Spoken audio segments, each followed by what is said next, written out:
What's going on, everybody? It's your boy, Little Fat Mushy Toe, representing the WCIS. We can inspire someone. OPP only promote positivity. Shout out to Warrior Shout out to Uncle DV. Welcome to the show, everybody. Happy Thursday. Hopefully, everybody's feeling good. Hold on, let me get everything situated. There we go. All right, we are live on this Thursday evening. Hopefully, everyone is feeling wonderful. How's everybody doing tonight? As we are rapidly approaching the holiday weekend. It's been a while since I can't remember the last time Christmas fell on a Sunday. It's like, whoa, wait a minute. Christmas is on a Sunday? That's odd, you know? It's pretty odd to have what up, Jersey Devils in the building? What up, Jersey Devils? Drop the link. All right. Let's go.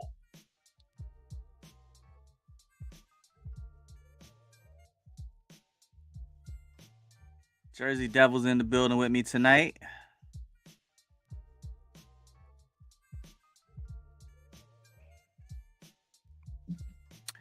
Hopefully everybody's feeling good. How you feeling tonight, Jersey? Thank you for tuning in. I'm feeling really good tonight.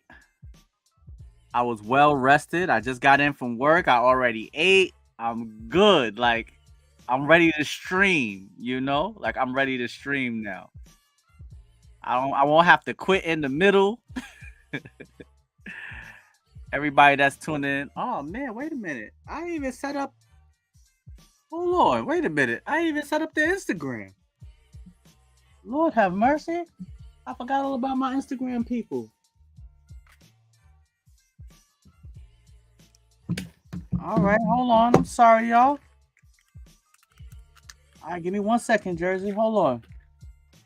All right, let me set up my Instagram people. I forgot all about the Instagram. I'm sitting here talking about I was prepared. I wasn't prepared. All right, let's get Jersey Devil in the building. What up, Jersey Devil? You jump right in whenever you're ready. Hold on, Hold on, let me set up the Instagram. Let me turn off the notifications. All right, there we go. There we go. All right. What up? What up, Jersey? How you doing? Welcome to the stream. How you feeling tonight? Tired. Tired? Okay. Ashy Larry's in the building. What up, Ashy Larry?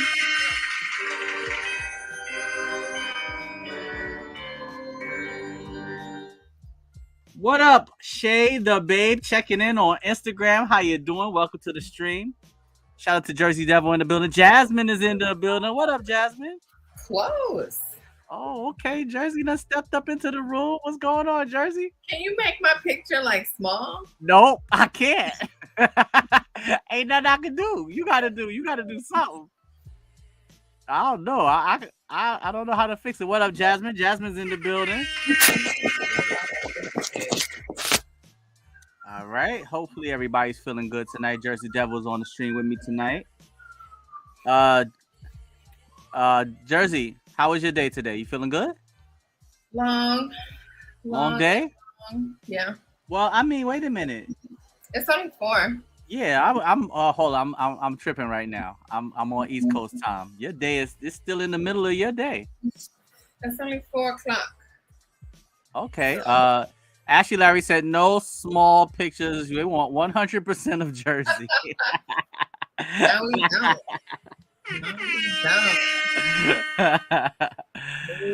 Jasmine, how you doing tonight? Hopefully you're feeling good. All right. So tonight, we got a good topic to talk about. A couple of good topics, and also if one thing last show taught me was just to relinquish a little bit. You know, I'm going to fall back a little bit, just a little bit. I'm not combative today. Jersey, you could also let the people know if you have any topics, any questions. If you don't have anything right off the top of your head, let it marinate. We'll get to it, but we definitely gonna have ourselves a Jersey Devil segment tonight. Um, And I'm gonna pull you right up to the forefront, just like this. no, Damn. no. Now you're all lonely by yourself, Jersey. Go ahead, run the You show. know what? Go ahead. I feel like so. A question I was getting asked all day today was, did I do my Christmas shopping? And you know what? Dang it, we adults. We got gas. We got bills. Hold up, wait a minute. You ain't doing no Christmas shopping yet? No, I ain't doing What? no Christmas shopping. Today I'm giving out holiday. This year I'm giving out holiday cheer as a Christmas gift. Holiday cheer, wit and humor. What?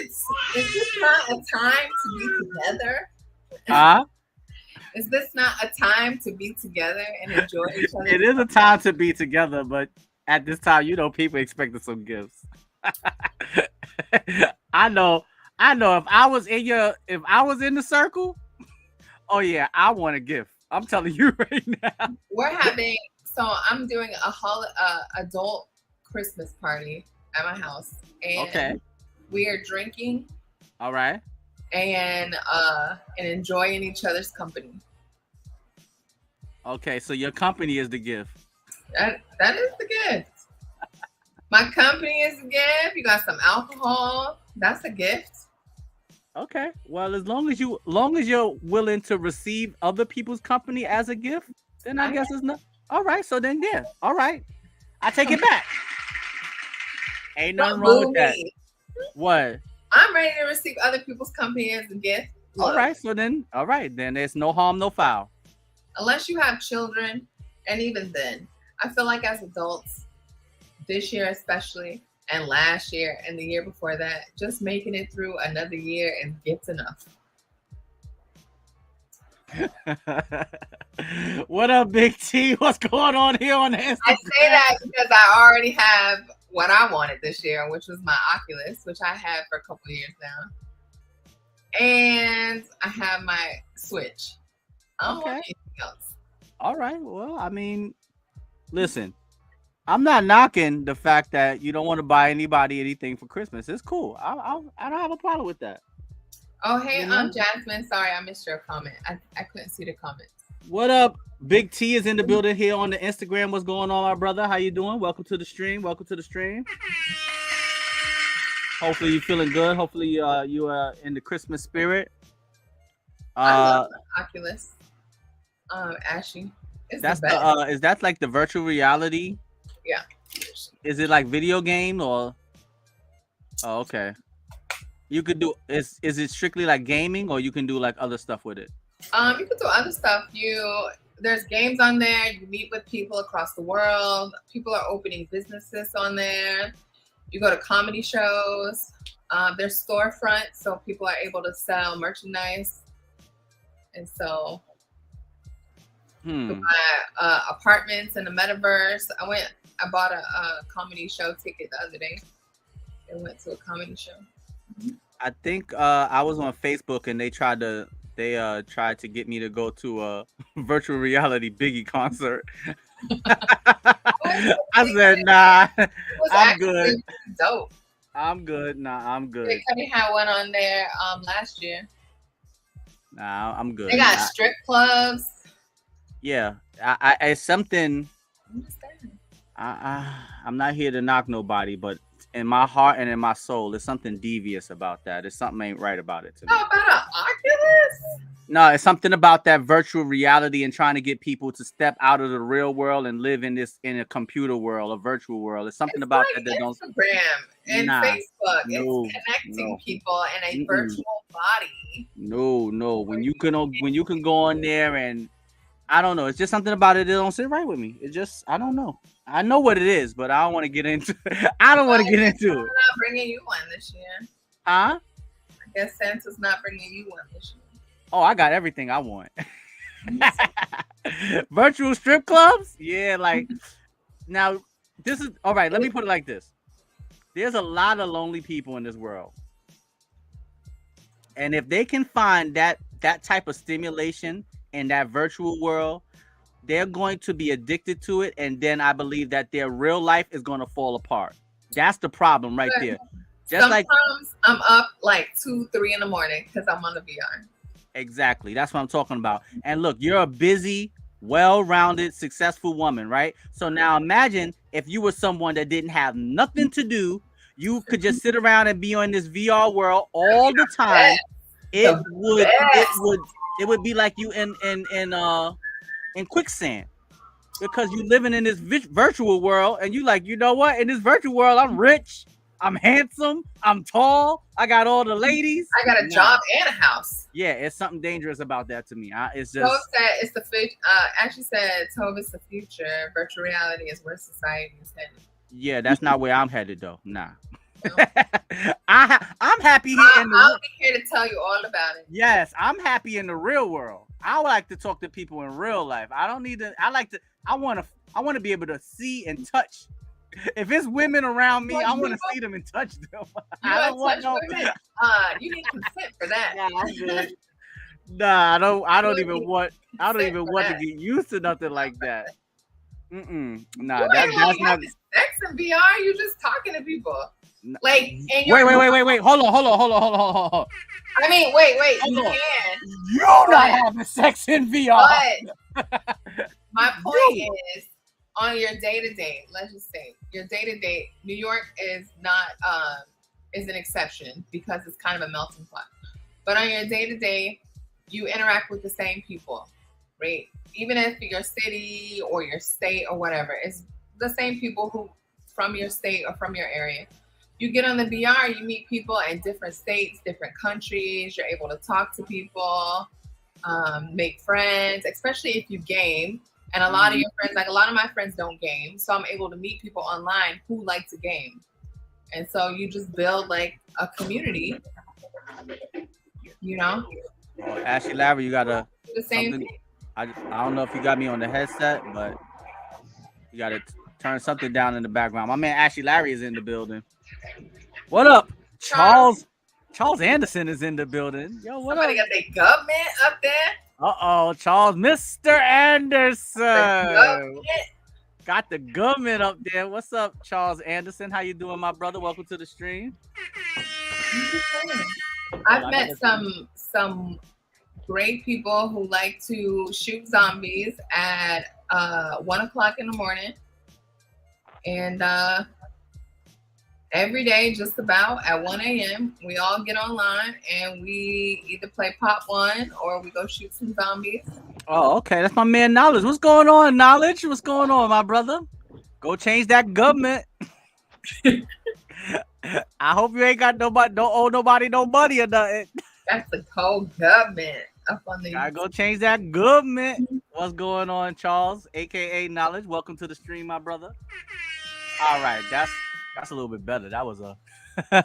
I don't know how to remove my government name. You got I think you logged in like either with your email or something. You got to change your account to your on the name on your display name on your YouTube channel. Ashley, you in the building? What up, bro? Can you hear me? Yeah, you got to turn down your audio. You got to turn down the audio in the background, bro. I hear you and Jersey. What she just said is reverberating on. Okay, can you hear it now? Is it cool? He's ducking the feds. Now they're ducking the feds. I don't think the feds gonna be watching me. They might be watching Jersey though. They ain't watching me. I ain't got nothing. My government ain't on there. It ain't on my YouTube, my Instagram, my Facebook. Yo, you don't know who watching you. Yeah, my government ain't on there. Huh? Oh yeah. Okay, yeah, your government. Yeah, your government. My government ain't on the Facebook, Instagram, TikTok, YouTube. We all know your government though. You know it. Know it. only a small few get to know the government. Y'all two know it, but that's it. What up, Knowledge? What's going on, bro? Welcome to the stream, man. How you doing tonight? We got a good topic. We got Jersey Devil in the building with us. We got Ashy Larry in the building. WCIS pillars, holding it down. Day one, A1. I love it when they come in and join me on the show. makes it so much easier, you know. I can kind of fall back a little bit, and we can Right. just have a good. Last stream, we was up here talking for about 5 hours. My black card got taken. Yo, we was taking black cards. You can't take a black card for what's that movie? That horrible movie? Oh, nah. We didn't take your black card for Die Hard. No, we took Valente black card. We took Valente's. Yeah, y'all was talking some blasphemous shit on that last one. My goodness. Valente black card got taken, and we traded him for Badgurl. I said we needed to trade him for a box of bobby pins. After he said not only did he say he never saw Coming to America, he said that he heard it wasn't really like he didn't even care to see it. Like, I haven't seen it, and nor do I want to. I said, oh my God, oh Lord. Valente got welcomed in, and then he got traded. Yes. Knowledge, everything is love. Got to jump on with y'all one night. I mean, feel free whenever you're ready, bro. All I gotta do is send you the link, and you can jump in right now. You don't gotta get on camera if you don't want, but you know the invitation is always open. All right, hold on. Let me change the motif here. What you said, Ashley? You never heard what's his name? Referred as the fat worm dude. Yeah, what was it? The fat worm dude. And the black, what was it? The black guy or whatever? I don't know what you called Darth Vader. Darth Vader. Low key, she called him Dark Vader. Yeah, Darth Vader, right? I asked. I didn't call him Darth Vader. I asked, is it Darth or Dark? Got me looking at Star Wars a whole different way. Wait, who said they never seen? We're not rehashing the past. Okay, past is the past. Knowledge, we had my man. I told him once I got off the stream, I was talking to him. I said from now on, I'm calling my man Valente, the distinguished gentleman, Mr. Valente. The distinguished gentleman. Valente. He said it was Valente's first time on the stream, and he had the audacity to say that he'd never seen Coming to America, and then he kind of played it off like, and he don't even care to see it. Like, I heard about it, but and what? Like, yo, hold on. I was with him all the way up into that comment. Yeah, like, come on. You can't say that about Coming to America. Coming to America is a black classic. It's a classic, but it's really a black classic, for real. The first one. The first one. Now, the second one, we're not even going to get into that. We ain't claiming that. Yeah, we're not claiming that one. The first one. But everybody that's tuning in, make sure when you walk into the door, you do me a favor, you hit the subscribe button, you hit the thumbs up button, and make sure you hit the notification bell, aka the Fonzarelli.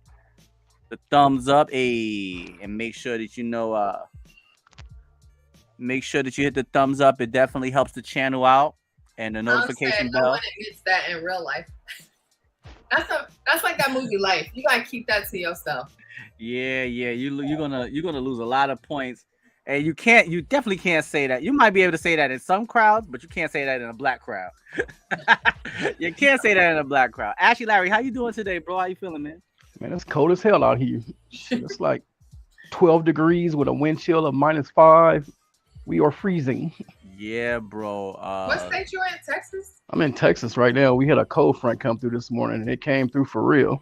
Oh, I saw y'all governor on TV saying that the electrical grid is set up for this winter. Yeah, because they took a whole bunch of flack on that last year because that cold spell came through and it killed a whole bunch of people because the power grid went down. Wow. I ain't even gonna mention that it's like 90 degrees in Hawaii. Yeah, people are loving that right now. They would be loving that. Oh, I got in the car, was hit in the face with a hot blast of heat. My man Charles said, I've been on voice when we used to run Uno, but I got to get on the video to co-host with you. All right, bro. Also, no time like the present. Actually, I want to bring the Uno back and jump up on the Uno and have a Uno night at least once a week, maybe on Sundays after the show. I'm not sure, but I definitely want to bring it back. I think you have to do that on Twitch because if you stream from PlayStation, I think you can only stream on Twitch now. Yeah, I'm gonna look into it and figure it out. I've never streamed any games on Twitch, but I'll figure it out. You know, I just gotta look into it. Stream to YouTube. I think you can stream it to YouTube, but they Oh. have to comment on. It's something like that. I forgot. All right. I'll check it out. I'll check it out. I came down south to get away from the cold, and it's going to be 0 tomorrow. Yeah, like it's something. I'm gonna tell you, it's something weird going on. It's really something weird because, Ashy, has Texas ever been hit with a cold front like this? Oh yeah, like I said, last Last year we had like that snow and ice for like 2 weeks. It was People cold were as hell dying, out here. Yeah. freezing in their house. They had no heat, no power. Yeah, because they overloaded that power grid and everything went down. You know, we built for the heat down here. At least Texas is built for the heat. It's kind of like people up north when they get those hot spells, people start dying because they don't have AC up there. They don't have that central air conditioning, so people be dying up there. Same thing down here when it gets cold. You know, cold for a long spell. Maybe moving to Texas next year. Maybe. I am not prepared for that cold. What's going on? Quentin's in the building. Welcome to the stream, my brother. Welcome to the stream. Shout out to my man Quentin. All right. I'm down for some Uno. I mean, we ran that table on Hev and Nikki. Shout out to Nicole Nadine. I gotta let her know that we streaming again. I don't know if she knows it. I know she would be up on here if we were streaming. I definitely gotta thank you for reminding me. I definitely gotta send her a message and let her know that we back. Who is that? Nicole Nadine. She was playing Uno with us. She used to watch her on the Ustream, but she was playing Uno when we was streaming, like when we were streaming the last time before the pandemic hit. She used to play Uno with us all the time. I'm assuming that's her government name. Nicole Nadine, no, that's not her. That's not her full That's not her. Not government. Wait a minute, you said it wrong, Jersey. Come on. Government. Government. I said government. You said it. No, you said it very. You said it like Jersey MD. Government. Right. I said government because I'm thinking of a particular person. We don't ever add the whole word, every syllable. Oh, okay. That's what I was getting at. Toe beating around the bush. What? Nikki the Lovely never played Uno with us. Yeah, that's not Nikki. That's not the same Nikki. Knowledge. That's not the same person. Nikki the Lovely never played Uno with us. That was Nicole Nadine. These two different people. Yeah, you getting two people confused. But shout out to Nikki the Lovely also. She wrote a book. Yeah, didn't she had the book back for the Ustream days, wasn't it? Yeah, I thought she published another book. Oh, another. Oh, okay, another book. Oh, okay. No F boys. Oh yeah. No fuck boys or something like that. Oh no! Wait a minute. What was the name of that book? That's what the book's called. What was the name of that book? Boo! Shout out to her writing the book, but I can't co-sign the title. Hold on, no F boys. Wait a minute. Hold on, it's supposed to be equal opportunity. No F people. No F people. No F persons. What are you talking about? Ain't no F boys. It ain't no boys and girls. It's F peoples. What are we talking about here? This is 2022. The positive and the negative got to be equally spread out amongst all of us. For everybody. Everybody. All right, what's the topic? So you can go ahead and get that boo ready. I'm feeling combative already. Oh, so you could get what? Nah, we're not. The topic tonight, we talking about what I wanted to talk about tonight going into the Christmas season was childhood memories. I wanted to talk about people's upbringing, some of the memories that stand out from you spending time with your family when you were growing up, holiday season, or just a regular day. Any memories that stand out. And I also wanted to take time out and give a shout out to the people from your past that, every time the Christmas season comes around and I look at some of my old pictures, my phone sends me memories of past Christmases, and it's a lot of people missing from the pictures that, I took from at least maybe not even 5 years ago. Right. And about 4 people already no longer here with me. And I wanted to take time out to, for anyone who's lost anyone over the years, I wanted to take time out to just talk about them and celebrate them and and kind of like celebrate it in a positive way. A lot of times we mourn people and it's sad, but a lot of times we also got to remember them and remember the good times. And the holidays always remind me of that. You know, I when you lose somebody, the holidays, it usually hit you a little bit more because that's usually when you see your family. You spend time with your family a lot, especially for me, you know. And if you have a big family and y'all live different places, holidays is usually the time people get together. So that's the first topic. And then the second topic I wanted to talk about was just kind of like how things have changed from when we were younger compared to the way things are now. Have things what things have changed for the better and what things have changed for the worse. So that was the two topics that I came up with so far. What things have changed in terms of holidays? No, just things from the past that, you know, certain things that we well, not me and you are different ages, but my generation to your generation to Ashy's generation, we all grew up. Things are a little bit different or a lot different from when we were children or when we were young. What are some of the things that are better? And what are some of the things you wish would have remained the same? That's the question. Yeah. That was one thing I'd ask you the other day. Like right now, when did Christmas lose its magic to you? When shit start costing money? Right. When you had to start paying for everything. When your parents say you too big for Santa to bring you gifts, and you were like, wait a minute, hold on, Santa real. First of all, number one. Number two. When did Christmas lose its magic for me? What up, Bxthe the Great One with your Rudy Poo candy ass? What up, Bxthe the Great One? Welcome to the stream, my brother. Hold on, let me put before I answer the question. Let me put what up? What's good, everybody? I see WCIS Day One's on the show tonight. Have a great one. God bless. God bless you too, Bxthe the Great One. I think Badgurl is day one. I'm like a day 45. Anybody that was from the first year, anybody that got the first t-shirts that we were buying is day one. I still got 3 of those. Right. If you got a t-shirt, you or the that wristband. Or the wristband, absolutely. So when did Christmas lose its magic to me?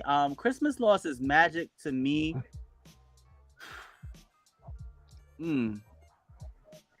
I mean, this still I don't want to say it completely. I don't think it ever lost this.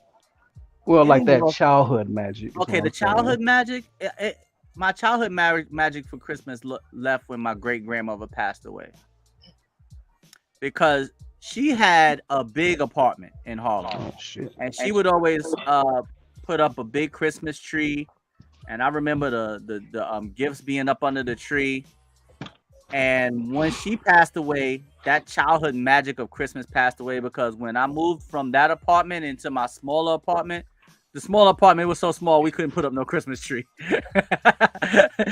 There was no room for no damn Christmas tree. Traditional giant 6-foot Christmas tree. Yeah, like at my great grandmother's, her name is Gladys, God bless her soul. She used to put up the big, huge Christmas tree where I used to go and lay up under the tree and just look at the lights and count the presents and just sit there and think about what it's gonna be. And oh my goodness, I can't wait till the morning. And that was just like the best feeling to me.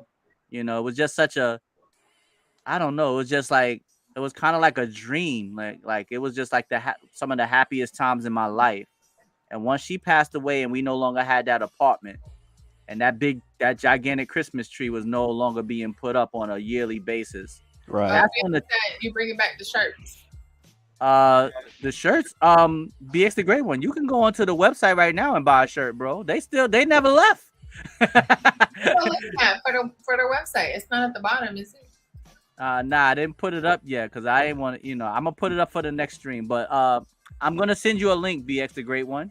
I have a whole website with hoodies and t-shirts and leggings and everything. I had that. What up? Andy is in the building. He said, Unity. What up, Andy? What's going on? Welcome to the stream. So Ashy Larry just asked a great question for everybody that's walking into the stream right now. He asked, when did Christmas lose its magic? you know. But yeah, to finish to send it on IG, I got you, my brother. Yeah, when that big Christmas tree was no longer being put up. Now, don't get me wrong, my aunt B, when we moved down the hill, she tried her best. She made sure I had everything I wanted for Christmas, but it wasn't the same without that tree, bro. That tree represented something to me. Waking up, looking at, watching the Godzilla marathon on Christmas and sometimes on Thanksgiving, and sitting under the tree and going into the living room and sitting at the table, and she was sitting there playing the piano. That's that old school Black family, tradition that, I don't know how much of it still exists now, but Lord knows I remember it. I miss it. And it was definitely, once that stopped, the childhood magic was pretty much extinguished for me.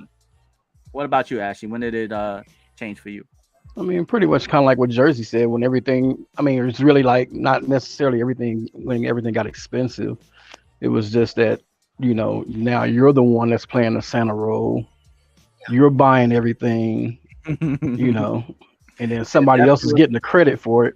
Yeah, it definitely was more fun as a child. Yeah. I don't think I ever lost that child. I mean, except for like buying things, but that childhood believing in magic and Santa, I still have it. I don't know. Some part of me still thinks like, oh, we believe in a creator. We believe in things that we can't see. And so is it that far-fetched to believe that there is a spirit? One of the spirits that we believe in is like joy or death and things like that. So in terms of like childhood magic, I feel like I still have it, but our like societal role as Santa, like that, once things start costing money, then it's like it's hard to still believe in that childhood magic when everybody is shoving toys and telling you what Christmas should look like, and if you don't have this, then it's not a good Christmas, and you don't get a lot of gifts, then obviously someone doesn't love you. Or well, it's, to me, of course, it just feels like it's super commercialized now, because like I said, I'm the one buying the gifts. Yeah, and then they put Santa like that's the point man now. Like, oh, Santa wants you to have this toy or this electronic, and it's like, oh, that's not what Santa is. Santa is a feeling, a spirit, right? Not a marketing strategy.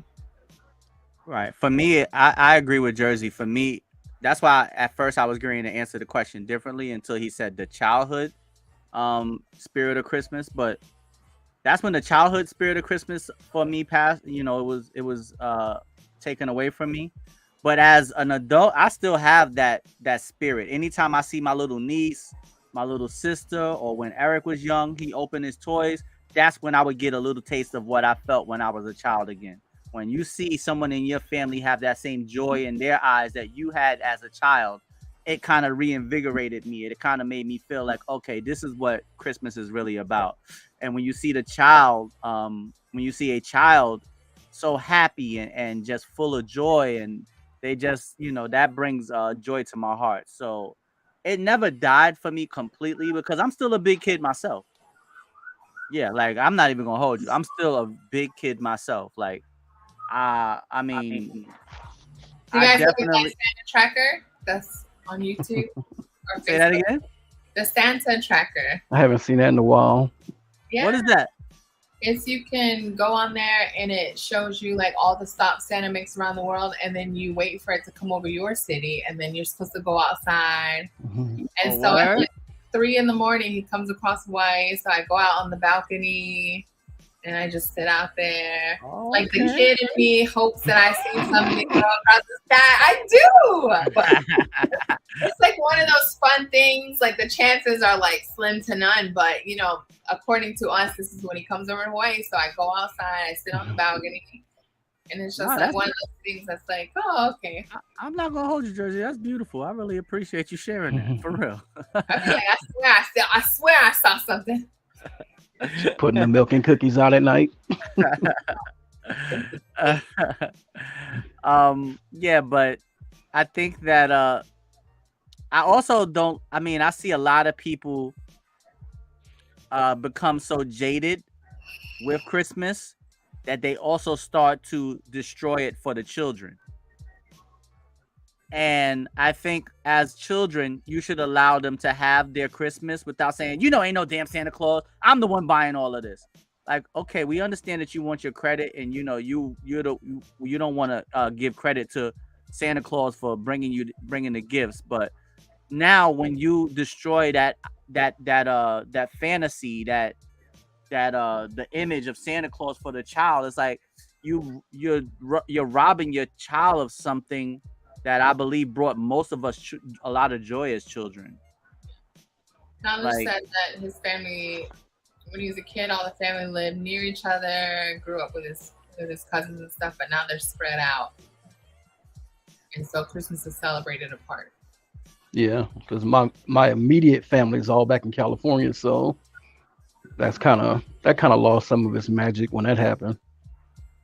So what took you to Texas then? Because my parents, they're originally from Texas, so after I graduated high school, I didn't want to stay with my brother or sisters, so I moved with them. And of course, we came out here, and then they moved back eventually.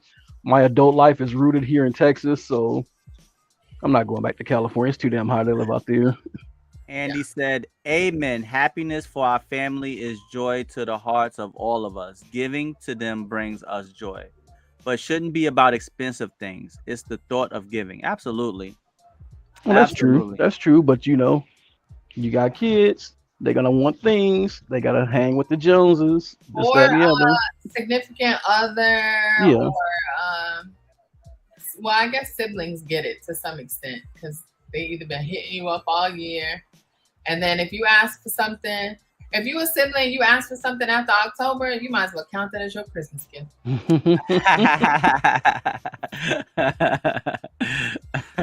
Anything after October, that's a Christmas gift in my eyes. Right. Okay. So let's. What up, my man? Return of the Mac. Oh my God! What up, KJ Mac? What's going on, my brother? Welcome to the stream. What's going on right now? Me is your boy, Little Fat Mushy Toe. Jersey Devil MD is in the building, and the fourth hostman, Ashy Larry, is here with us. And right now, we're talking about Christmas, the Christmas spirit.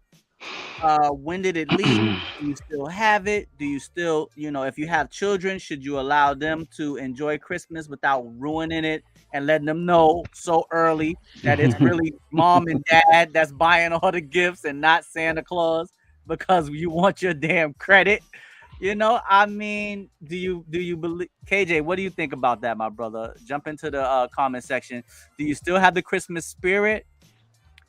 If you have children, do you allow your children to remain and continue to have the Christmas spirit? Although as an adult, we all know Santa Claus does not exist. Santa Claus does exist. Let me say it real low. Yes, he do. You're looking at the. He is real. But it's back. He said, "Yo, Christmas died when Toys R Us left." No, Toys R Us, they're reopening. Yeah, they're trying to come back. Yeah, they made a comeback. They got one here in New York on 42nd Street. Kmart. They went out of business for they coming back. Made all that money off of selling it, and then now they're coming back. Now they're gonna be like, "What's that spirit?" They're gonna pop up. Andy said, "How I'm glad bringing back the WCIS. Been a follower since the PlayStation 4 days." Thank you so much, my brother. Thank you so much. Yes, and FAL Sports. Now, if you're not from New York City, you might not know what FAL Sports is, but at one point it was the biggest toy store in the world, I believe, or in the United States. Don't quote me on that, but I know it was one of the biggest or the biggest toy store. If you ever seen the movie Big when Tom Hanks was dancing, that's what I was gonna say. That's where I figured it out from. That's where that's what FAL Sports was. So yeah, so a small store in Macy's. What, Toys R Us? They're not standalone anymore? Huh? Is Toys R Us a small store in Macy's? Is that I think they made a small one in Macy's, and I also think they made another one on 42nd Street. unless I'm getting it confused, and the one in Macy's is the one that I thought was on 42nd Street. But I know they have a Toys R Us in New York now. I don't know if it's permanent or just for the holidays, but it's definitely back. I actually want to go and check it out. Rent out them buildings like Spirit and throw them toys in there. People go in there and go crazy. It's a small toy. Okay. So yeah. KJ said Christmas died when Toys R Us left us. So what? Okay, this is a good question. So going back to your childhood, what was the gift? What's the gift that stood out to you the most? Where you opened that gift and you lost your shit. You was like, "Oh my god!" That Mom, what was Dad, it? Auntie, Uncle, That Game Grandpa, Boy, you are the real MVP. That Game Boy, the color one. Oh, Game Boy, a Game Boy Color. Yeah. What color did you have? I don't. I think it was like blue. But if you didn't, on my block, if you ain't had a Game Boy, you wasn't nothing. That's how you knew your parents loved you if you got a Game Boy. What about you, Ashy Larry? Go back. What was the toy? You opened it up, bro, and you like, yo, mom, dad, whoever bought Santa, you the man, Santa. No, I got a Voltron for Christmas one year. Still got the mother. That's probably worth some money. Oh yeah. Ashy Larry opened up that box and know what he said, y'all? Exactly. Everybody wanted to play with that damn thing. Yo, I had a Voltron too, bro. I had a Voltron too. It took me a couple of Christmases to get all 5 of them. I couldn't get them all at once. I think for girls at one point it was that Easy Bake Oven. Oh yeah, it definitely was. It was. It was the Even my mother had an Easy Bake Oven. Yeah. I remember she had one. It was the Easy Bake Oven and the Game Boy. If you had either one of those, you was pimping. Charles said the very first Nintendo, and now you're gonna see the age difference between Charles and KJ Mack. Charles said the very first Nintendo, and right beneath his comment, KJ Mack said Nintendo 64. That's right. About 10. But what game you playing on? What was 007 on? The 64, wasn't it? That was Nintendo 64. Yeah. Now I'm not gonna hold you. I don't want nobody to come at me in the community for me saying this. But yo, I never had a Nintendo 64. I was always yeah, me either. I was always a Sony. Once I had Nintendo and I had Super Nintendo. It's actually Atari. Then once PlayStation came out, that was it. I never went back to Nintendo again. Oh yeah, GoldenEye. He said that was GoldenEye. That's the one you were talking about, Jersey. GoldenEye. Hey, Ring King was the shit, Charles. Ring King. It was a boxing game. Oh yes. I remember it. It's like every time they got hit, their afros, even white dudes, their afros, we popping it. wasn't it a way you hit him and fly out the ring? I don't think they went out the ring. I don't remember that. They might have though. They might have. Be thinking about one of the wrestling games then. Wasn't that like Ready to Rumble when that came out? It had the afros in there with the sweat. Yeah, I remember Ready to Rumble too. Yeah. But when I was young, the boxing game was Mike Tyson Punch Out. Oh yeah, for sure. Now that one right there, I remember staying up all night playing Mike Tyson Punch Out and Duck Hunt. Oh yeah, right. You can't play Duck Hunt on flat screens because it don't have it has those lines on it now apparently. Okay, he said they flew up in the air, so okay, that's what I was remembering. You hit them with the uppercut. They didn't fly out the ring, but they would fly up, and they'd be like, "Oh my god!" Yo, I remember as a child when I used to hit that uppercut, they would fly, bro. I'm the greatest.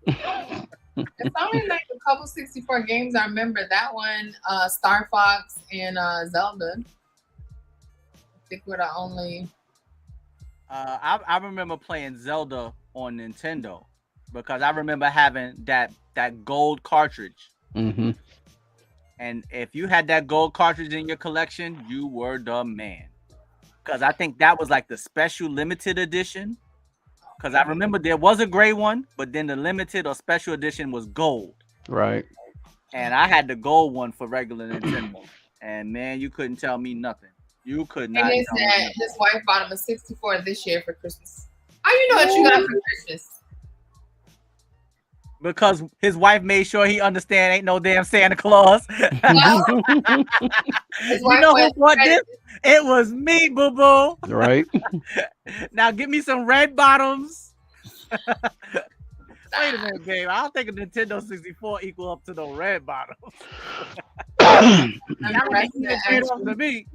Sorry, Shout man. out, hold on, wait a minute. Shout out to KJ Max's wife for buying him a Nintendo 64. Now for real. Yeah, that wrestling game was the best one too. Oh yeah. Don't sleep on pro wrestling. Oh yeah. The Great Panther, Great Starman. Panther, Starman, all them fools. Killer Man, Khan, Oh And man, it's I used to opened use it already. Fighter Hayabuki. Hayabusa. Yeah, don't sleep on Fighter Hayabusa. Christmas in like a couple days, and you opened your gifts already. So, all right, now, Ashy said Voltron. Jersey said the Game Boy Color. For me, when I was a child, damn, I think it was that first Nintendo. I think I lost it. Yeah. I still got my first Nintendo right there under the I TV. still have mine. Sitting right next to the Nintendo. What's it now? Not the Switch. The The what's the one Wii? where they put all the games on there? No, The emulator. the NES. Yeah, the Yeah. NES, the emulator with all the games. The Yeah. mini. Yeah. Bxthe the Great One say I love to play Killer Instinct Gold. KJ Maxx said I have Star Fox 64 and WWF No Mercy. Yes, All right, so let me ask you this. Now for me it was definitely my very first Nintendo. When I opened up my Nintendo, I lost it because I had Nintendo, I had the gun, I had Duck Hunt, and I had Gyromite with the little robot. Right, Gyromite. I had the robot, Gyromite and all of that. robot operating buddy or whatever the hell it was called. Yes, it never worked though. Mine did. Now you can go. I couldn't figure it out, bro. You were smarter than me. You could go get those Nintendo cartridges for like a couple dollars at flea markets. Yes. In New York, we used to go to the flea market and trade our games to get other games. We ain't really have like a lot of money to buy games. So after we finished playing them and after we done already beat the game, we would all go to. It was a place here in the Bronx called Audubon Avenue, and it had the flea market. Yeah. And me and my friend Jamie, God bless his soul, my friend Andre, my friend Mike, PE, we would all go to the flea market. We had to go deep because if you didn't go deep, we would get jumped by the Spanish kids in the neighborhood, and they would try to take our cartridges. If you was black, you definitely had to go about 5 or 6 deep, and then they wouldn't try to jump you. But if you went there with a whole book bag full of cartridges, you were going to get destroyed by the Hispanic community. In the Bronx, Audubon Avenue was it was a lot of Spanish people, and they knew you go into that flea market and come out happy. They knew it was in your book bag, a whole bunch of games, and they was waiting for you. But we used to go deep, and that was that. We stood solid, solidified in black unity, and they would leave us alone. Shout out to not getting jumped in the Bronx, y'all. Had your real life juice moment. Yeah, bro. It was a couple of times they tried us, but nah, it was too many of us. But yeah, playing Nintendo, and the great thing about it was a lot of my friends didn't have Nintendo, so they would come to my house to play, and it just made my house, my apartment, even though it was a little tiny little apartment, it made my house like the place to be, and we all would just sit, and my aunt would fix us food, and I think it made her feel happy to have a house full of kids. And it kind of like brought out her motherly instincts that she hadn't had to re-invoke in a really long time. And she would like cook biscuits and cook biscuits for us and fried chicken and make sweet tea. And we all sitting there playing the video game. And man, damn, I ain't gonna hold you, bro. I really miss those days. I really miss them, man. Exactly. I miss them. I miss them. I really do. It was a much simpler time, a much happier time, and a lot of those people are not with us no more. So when you think about it, it's like, damn, bro. I And really not do only miss them. that, it's like people are in survival mode still. So that like coming together for Christmas and things are expensive too. So coming together for Christmas and traveling and people growing up together, like people still in survival mode. So they're not the value of being together as a family isn't there like Right. it used to be. Yeah, you're absolutely right. So Andy asked a question. He addressed it to me, but let's address it to everybody. Who's your favorite R&B artist that has a Christmas song or album? I mean, the easy answer would be Mariah Carey, right? Like she is synonymous with that. I don't want much for Christmas. Like she's synonymous with it, but I'm not gonna. That's not. I think for me, if I'm gonna put on an R&B singer that sings Christmas music, yo, I gotta go back to the old Jackson 5 Christmas albums and stuff. I remember the Jackson 5 Christmas albums. I know who else Whitney Houston, The Preacher's Wife. That's a pretty good Christmas R&B album. Who else? Who else got a good what other R&B singers got a good Christmas song or album? I I don't know think about at the time Chris Brown had one. I don't know if it was a whole album, but I know he had a song that they wore out for like I think years. that was from a movie soundtrack when he was in that movie with damn, I forgot who was in it. I forgot the name of it. I was working in the movie theater when it came out too, because I remember. Or was it This Christmas Day? Was it that one? Yeah. Was it Chris Brown singing that? Yeah. Yep.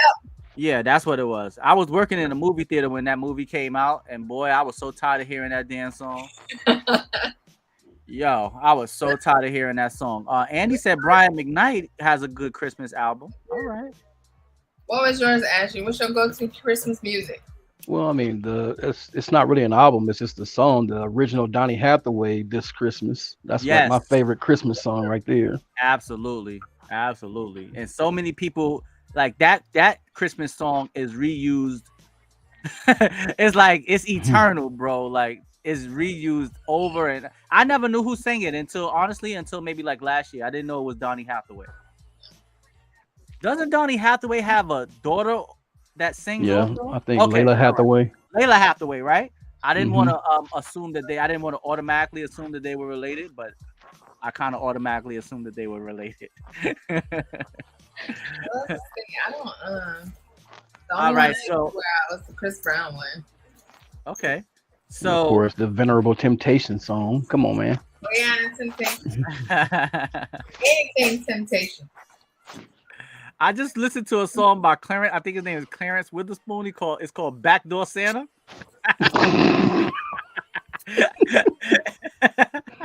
I don't think it was for the kids though, but I enjoyed listening to it. It was funky. Now they you guys have to listen to all them Christmas song trap remixes. I don't listen to no trap remix or anything. Mm-mm. Different though. Them man, you gotta Different. Yeah, you're right. They different. it's still the same song, it just has a hip hop beat on it. I'll be playing that all in the car. Okay, I mean, you Jersey, you got to understand you maybe a couple of decades behind me and Ashy Larry. So. Yeah, it's still hit too. Huh? They still hit. KJ said Eartha Kitt, Santa Baby. Oh yeah, that's a good one. Oh Yeah, yeah, I that's like that. another one. I didn't know that was Eartha Kitt singing that either.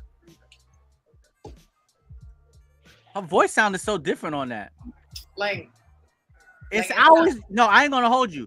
I yeah. always thought that was like Marilyn Monroe singing that. Yeah. Oh, wait a minute. Wait a minute. I think Marilyn Monroe did one, and she did a happy birthday in almost an identical voice. And Right, so I know the happy birthday one. I know that's Marilyn Monroe. I But I assumed always that it was assumed that Santa Baby. I always thought that was Marilyn Monroe. I had no idea that was Eartha Kitt. but it makes sense. I mean, I really thought that until like last week. Oh man. Right now, I didn't know. Yeah, like I really seen I think I seen it somewhere where it showed like Eartha Kitt singing it. I was like, wait a minute, that's Eartha Kitt singing that song? Yo, I always thought that was Marilyn Monroe. I ain't gonna hold you. I always thought that was Marilyn Monroe. All right, so I'm gonna ask one more question and then the floor, I'll give the floor over. So we talked about the best present as a child. So now, what's the best present you've given or received as an adult?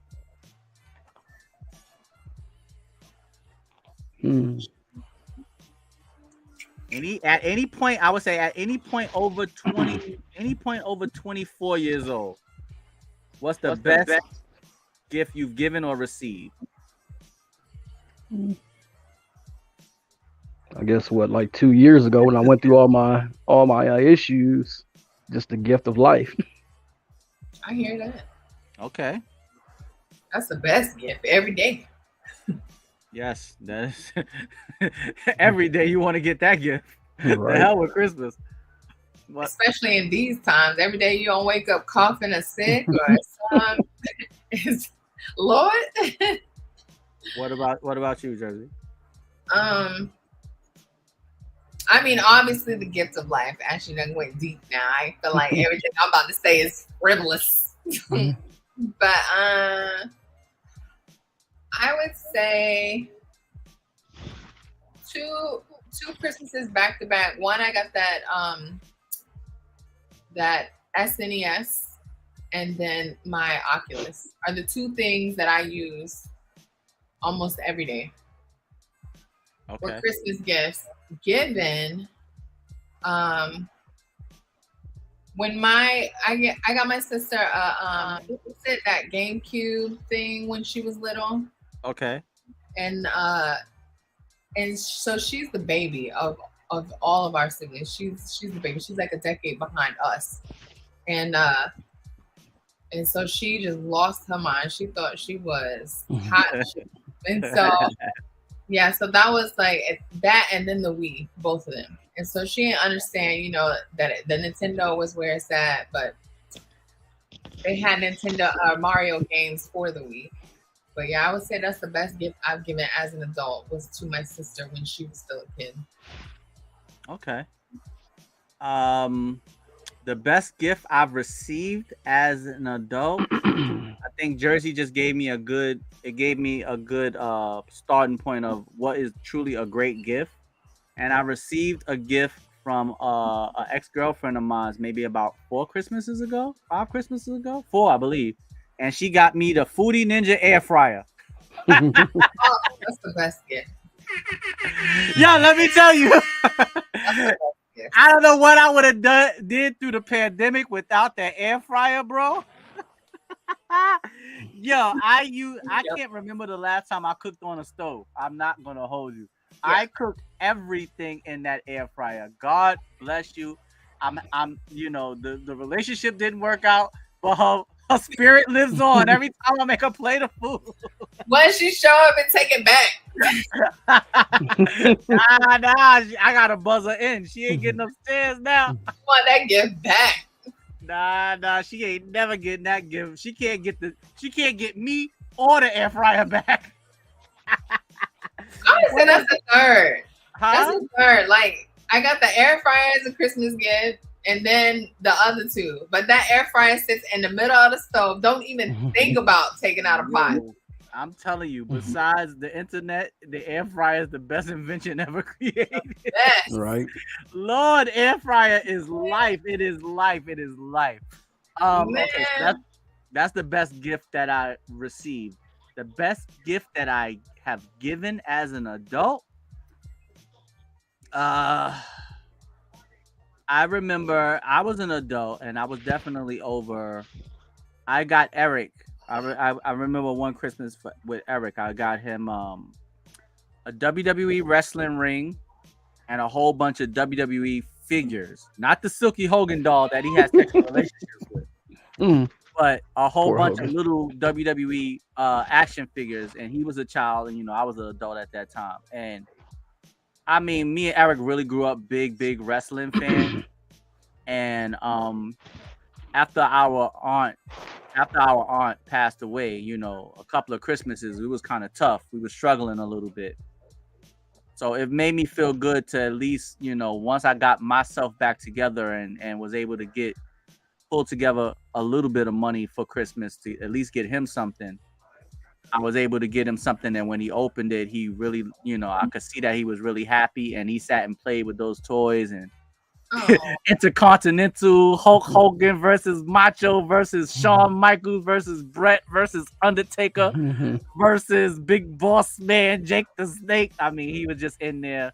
I would just hear. I would be in the other room, and I would just hear him in there creating a whole damn pay-per-view. And coming down the aisle is Jake the Snake. Oh my God, he just hit her with that shit. And like I said, for me, those moments are priceless. Like, those are the moments that make my heart, you know, it just fills my heart, because I remember being a child and having those moments where it's like, yo, I'm so happy just sitting here playing with, using your imagination. Yeah. You know, and what's I think the one, Rock'em Sock'em, what's the one where Rock'em Sock'em Robots? Rock'em Sock'em Robots? Yeah, that reminds me of Rock'em Sock'em Robots. Okay, hold on, let me see. We have some people answering the question also. It said, best gift for me, time with the family. Shout out to spending time with your family. The great one said it was an air fryer. He in the air fryer community. Man, that's the greatest gift as an adult. Oh yeah, I got a wrestling ring too. My sister got it for you. Shout out to your sister. And let's see who else we got. Best gift is to send my niece and my nephew some tablets. Okay, all right. Shout out to making sure that your nieces and your nephews are happy and stimulated. That's the gift now, though. I mean, it was the Switch for a while until they got ridiculous with that price. But if you got a child a tablet, you like the best family member in life. Yeah. The only thing about the tablet, I mean, even with like the tablet and the phone, like it kind of touches on what I just said. It kind of like, it depends on the child, but it also, I think it hinders your imagination a little bit. You know, like when you were little, you know, you actually had to create scenarios and create characters and, you know, play with your toys, and you had your own stories, and you had they had their own personalities. And I think that I don't really see kids with that type of they have a different type of, now don't get me wrong, children now have a different type of intelligence. They're smarter. I think they're smarter than when I was a child, but I don't think their imagination is as vivid. Like when I was to make a game, they have a game for everything. When we were growing up, because it was 4 of us, we didn't have money to get a game, so we would draw a checkerboard and cut up pieces, or make our own like Candyland and stuff like that, and play with each other. Right. Now you could go to like Goodwill and get a game, or wherever, or you could just download it on your tablet. Download a game. You don't have to make it up. Someone else will make it up for you. Someone else will do all the thinking for you. And don't get me wrong, a child that can get on the internet and be very savvy with the electronics, that is definitely something that is valued, but it's at a cost, because now it's like it kind of like it takes away from that imagination side that a lot of us grew up with. So it's kind of like a double-edged sword, the way I see it. It's a great thing, but also a bad thing. I guess it depends on who and how they use it. All right, Bxthe, the great one, just left a comment. He said, ever since I got the air fryer, I never use cooking oil. I know, you need to. Like, it's be so juicy and yo, Jersey. I just today, before I went to work today, I cooked the whole rotisserie chicken in my air fryer. And when I tell you, girl, that breast was so juicy. And then they come out they have new air fryers. They got the air fryer oven. They got like an actual frying basket thing. That breast was juicy. It was so good. It was flavorful too. I love it. If someone gets you an air fryer, you know they love you for real. Oh yes, I bought my. I don't know Damn, sometimes my mother be watching this. So I was about to say something, but I ain't gonna give it away. I don't see Miss Mama Wall on there. Oh yeah, I'm definitely gonna get her. I'm gonna be there. I'm going to see her on. So I'm gonna show her how to set everything up so she could jump on. I actually want to do. I'm gonna have her on the show with me on this Monday coming up, the day after Christmas, which is her birthday. So I'm gonna bring her on the show, and me and her gonna have a mother-son Christmas holiday heart-to-heart special. But Ashley, yeah, the last time you went home, not home, but back to Cali. What's that? You kind of cut out there. Say it again. You said your parents live in Cali? Well, my father passed back in 2019. That was the last time I went back. You have plans to go back and see your mom? I don't know. If it happens, it happens. If not, because I'm so involved with work and everything, that's another reason why I lost Christmas magic because of work. But you know what? When you learned about overtime and double overtime and that holiday pay, the magic came back for me. I was like, what? Yeah, but that's so temporary though. It is, but these bills is permanent. That's true. Then Williams be coming every month. Not bills, Williams. That's the longest relationship I ever had was these damn bills. Right. I miss Christmas mornings when kids would be outside with the things that they got, like bikes, remote control, and other exactly, toys. KJ Mac. That's what I'm talking about. Yo, KJ, you just took me back, bro. Because every year you can't even do that. You can't even put the boxes outside because now that's letting people know what you got. Case in your house. Now you gotta hide the boxes.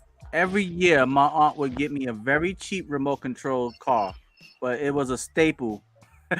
It was a staple. It would work for maybe about 2 weeks, and then it would kind of like start to die out after I done let it fall down the mountain and flip over a couple of times. But boy, I used to ones now that you could crash and run them into the wall and they flip over. It wasn't like that then though. Mine flipped over, the wheel would fall off, the batteries would fall out. I'm up there trying to let it jump down the steps. Nah, it wasn't working. If you was a boy, that was the gift. Other than it was some type of remote control, something. Yes. I remember many of Christmases. I was out there in the freezing cold with my little remote control car, and I was as happy as I couldn't even feel how cold it was. I was so happy. No jacket, no gloves. Yeah, I didn't care. I just wanted, it was just me and my car, and my little remote control car, and I was as happy as can be. By the way, I'm 32, 90s baby. Okay. Shout out to the 90s babies.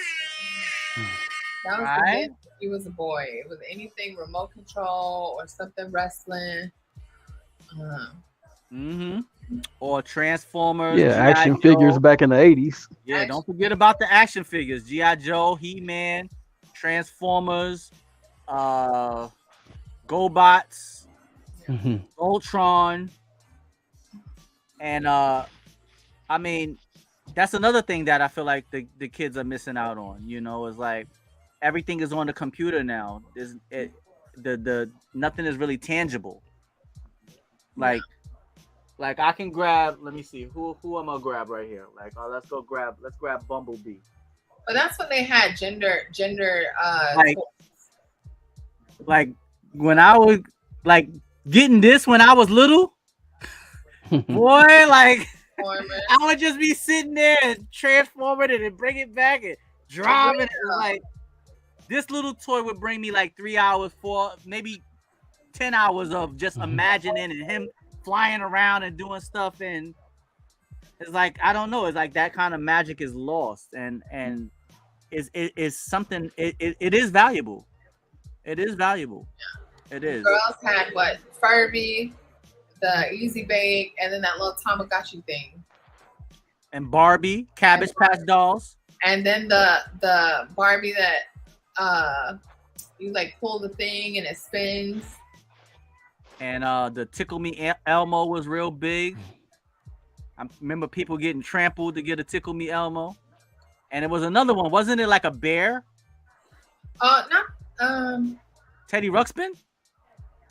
That was the 80s. That was the 80s.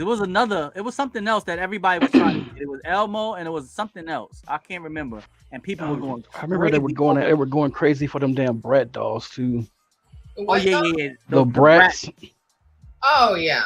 Yes. They were going crazy for those. Absolutely. All right, so but it's not, I mean, other than that, what's that thing that was in the egg? Oh yeah. Like a couple years ago. Yeah, I don't know what it is, but my friend was getting his daughter that, and he was like, they were going crazy for that out there in California. I mean, them things were sold out. The Amazon stopped from reselling it. But other than that, I don't remember the last time people went crazy over a toy, like a toy release in recent years. Other than that thing.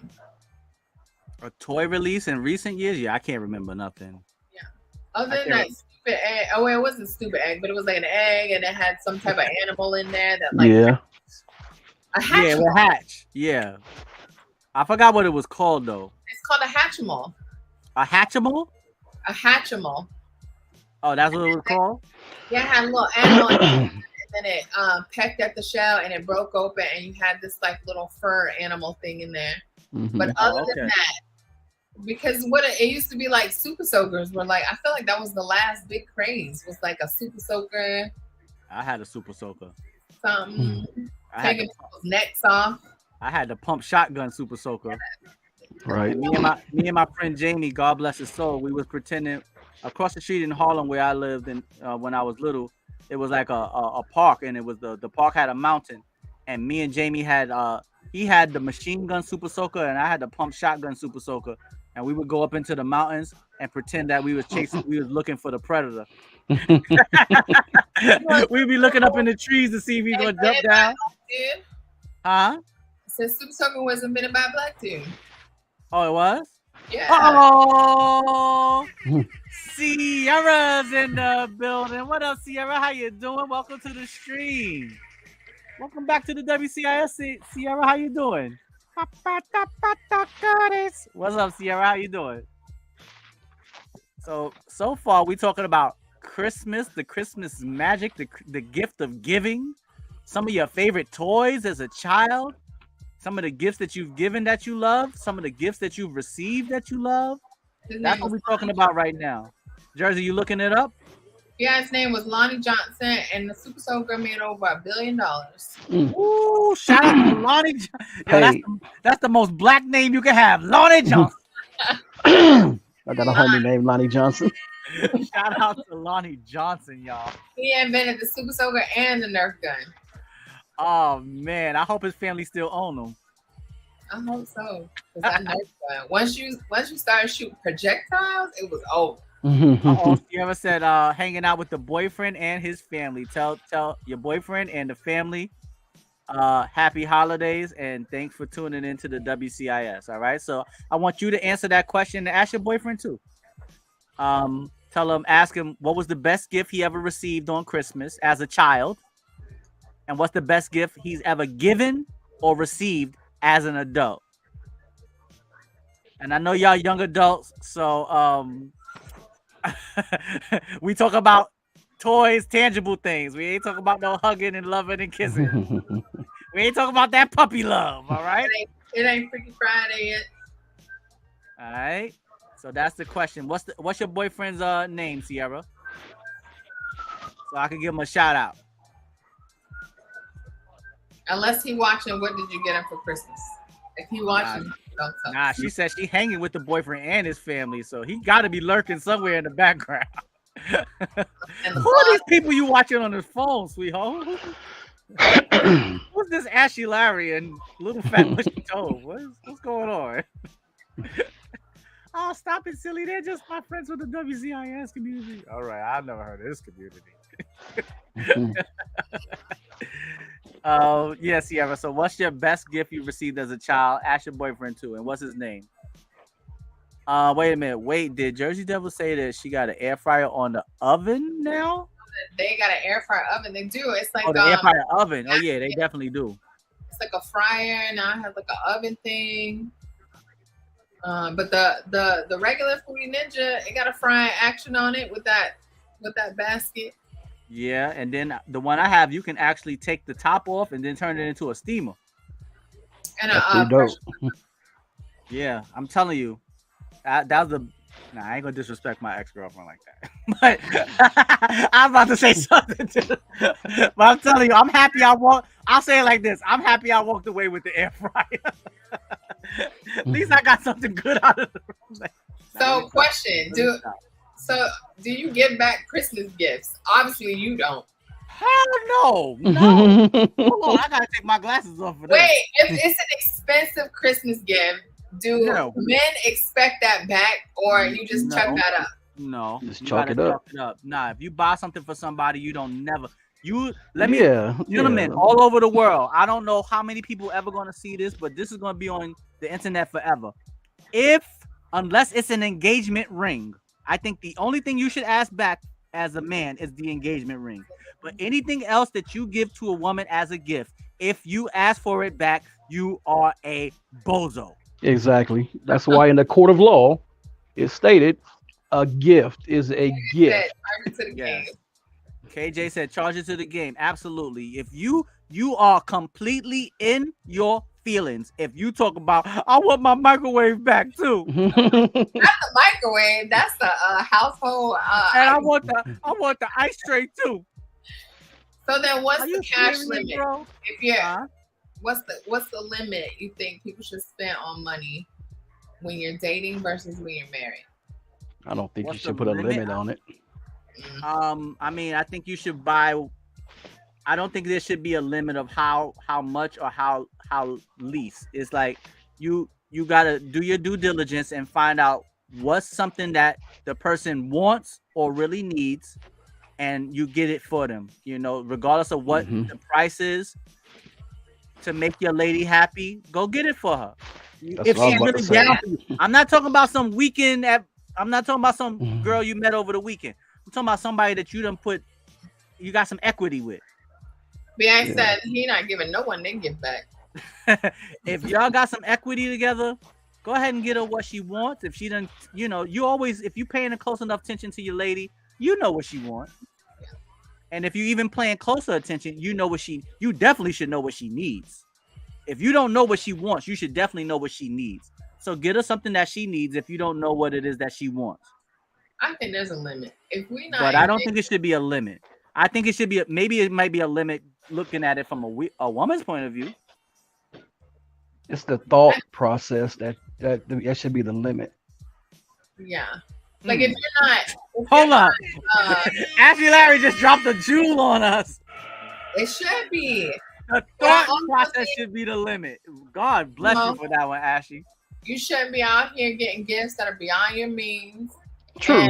And you shouldn't be getting people gifts. I think that's over $100 if you're not investing in that person. Because you looking at hurting your pockets and you going outside your means maybe. So if you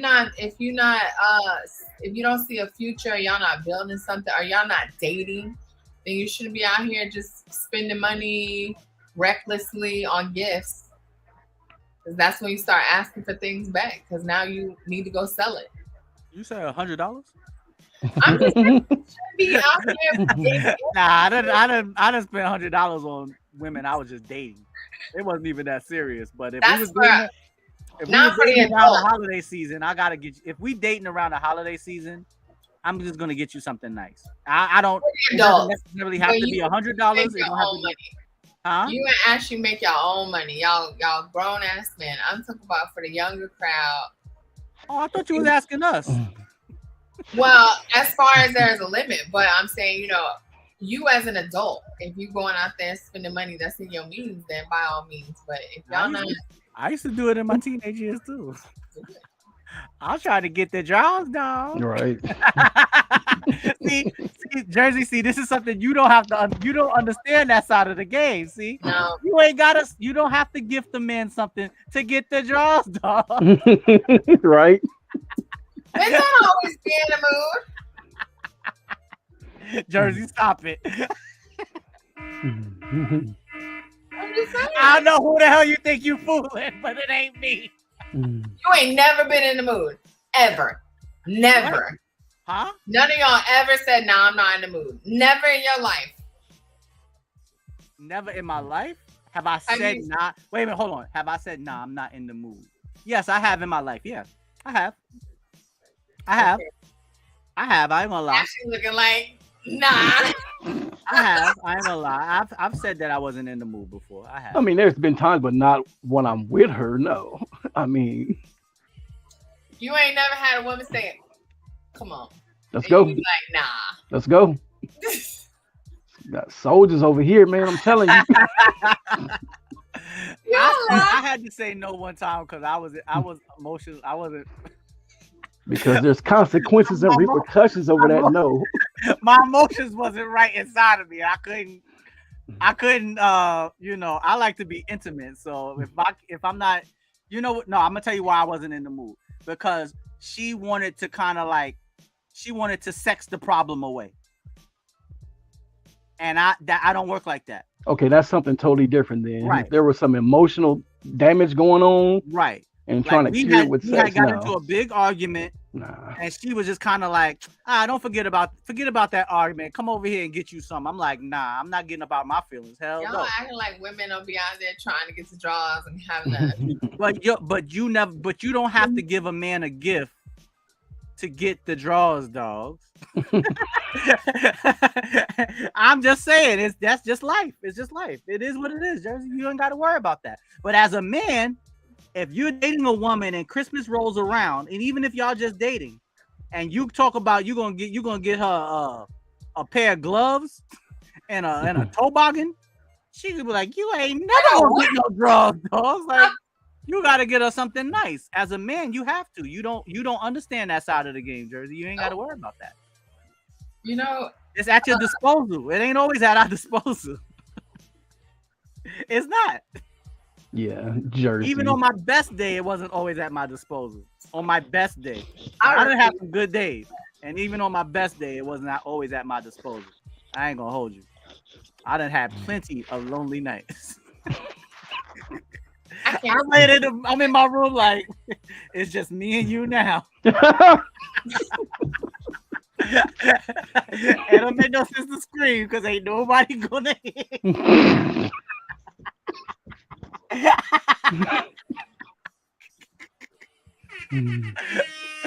Shout out to self-love, y'all. Self-love.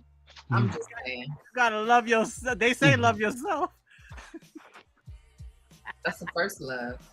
You gotta love yourself. You better love yourself. I'm just saying. But yeah. It's not as bad for women, but no, it's almost non-existent for women. It's existent. It's almost non-existent. If you don't, if Christmas rolled around and you didn't get your significant other a gift, but you said to him, "I didn't get you anything for Christmas, but I got a surprise for you tonight." He would be there. Wait, let me finish. Let me finish. Let me finish. He would not sit there and be like, you think I'm not coming over there tonight? Like, you didn't get me a gift. You must be crazy. I'm not coming over there until you get. Oh, that was a trend going around on Instagram. Men said that ain't a gift no more. No, I'm talking to you. If you said that to your man, he would be there that night, whether you got him a gift or not. Now, if a man said that to a woman, she's necessarily is not a guarantee that she's gonna be there that night. It's not. He might be over at the next dude's house getting another gift from somebody else. That's the truth. But I guarantee he would be there with you that night, whether you had a gift or not. Because in his eyes, you would be the gift. Better be there. In a woman's eyes, the man ain't never the gift. Like, baby, I'm the gift. If you don't get the fuck out my face, right? You the gift. Better be there with a smile on your face too. Hey, baby, you come over here and unwrap me. Nah, that ain't gonna cut it. I'm about to go upside your motherfucker head. That ain't gonna cut it. Yeah, that ain't gonna work. That ain't gonna work. It ain't gonna work. So yeah, I've bought a. It may work, but it's not going. I said it may work sometimes with some people. He must be. But He must really be stuck. He must really be stuffing his stocking. If that worked, but I wouldn't try that consistently. I wouldn't try it. Not even one time. Hell no. And that'd be the go-to.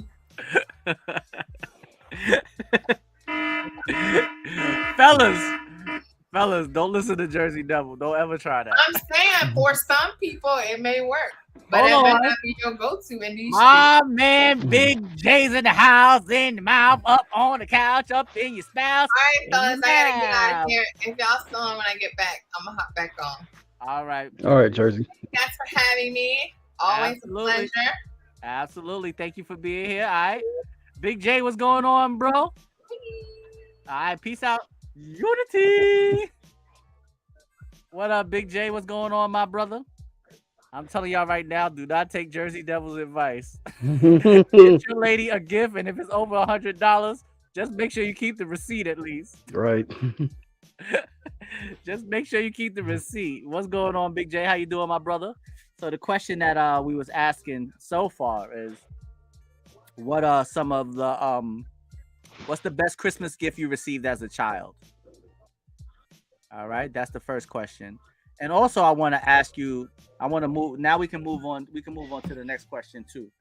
The next question is, what are some of the biggest differences that you see from when you were growing up as a child compared to what's going on in the world today? Big J, you said money was the best gift you've ever received as a child? Not a toy or nothing? Straight up cold hard cash? Ted DiBiase style? Money. For real? As a child, the straight moolah, baby? That's what cold hard cash. My man said cold-hearted cash. Nothing from nothing, please, or nothing. You got to have something. If you wanna be with me, ain't nothing going on but the rent. My man said, yo, I gotta have this cold hard cash even as a child. Shout out to the cold hard cash. Well, you know what I mean? Now, taking that into consideration, I would think like when me and you were growing up, I mean, cash, nah. Today, yeah, because kids is out there doing that with their money. They doing their own thing with their mony. Exactly. You're right. Now they got tons of options. Right. Now they get their money, they'll put it on a debit card, and now they can buy all their microtransactions on their games and Roadblocks and Fortnite's buying all the different skins, or 2K, you buy all the sneakers on the game with real money. Like, how you buy fake sneakers with real money? That's what they do. But that's what they do, and I'm not gonna knock it, because our parents were probably looking at us like we was crazy. You gonna buy a $60 cartridge to play this game for 2 hours? Right. Like, so it's the evolution, and I get it. I'm not knocking what the kids do nowadays, because our parents were looking at us sideways when we were young too. Like, you want me to spend $60 on a game? Yeah, it's the new Super Mario. Duh. Like, yeah, exactly. Duh. That's how much it costs. That's how my pops was. Because, see, I don't know if you remember the Voltron cartoon, but they had the two different Voltrons. Yes, they had the car one. Right, and the lion and then one. They had the lion one. So I got both of them. Woo! I got... And my pops was like, what the hell does he want to do with this damn thing? I remember the thing was $100 back then. And back then, that was a lot of damn money, Yo, anything that was $100 was like $1,000 back when we was growing up, bro. Right. I used to be afraid, like, Ashy, when I would walk up and to my aunt, I'm like, Aunt B, she like, what you want, Toby? I'm like, it's a new pair of sneakers that came out. Could you get them for me? She like, how much they cost? Right. Ashy, I would have to procrastinate for at least a half an hour before I would be like, what? I didn't even want to say 100. Like, 100 was like $100. Like, you better get your ass out of here. Boy, you must be crazy. You think I'm gonna spend $100 on some damn shoes? Right. $100 was a lot. Now I ain't gonna hold you. I was thinking this to myself the other day.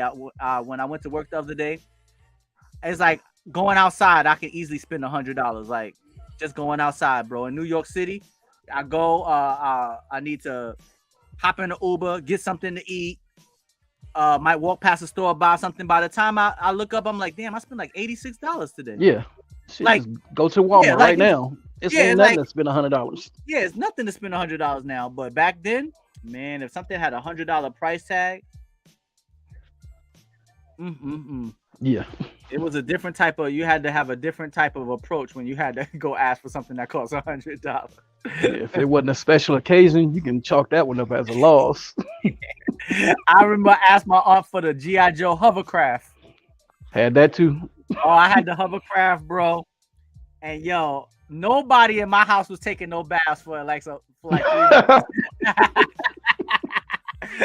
Shout out to nobody taking baths for 3 months because I was in there with that hovercraft in the tub, bro.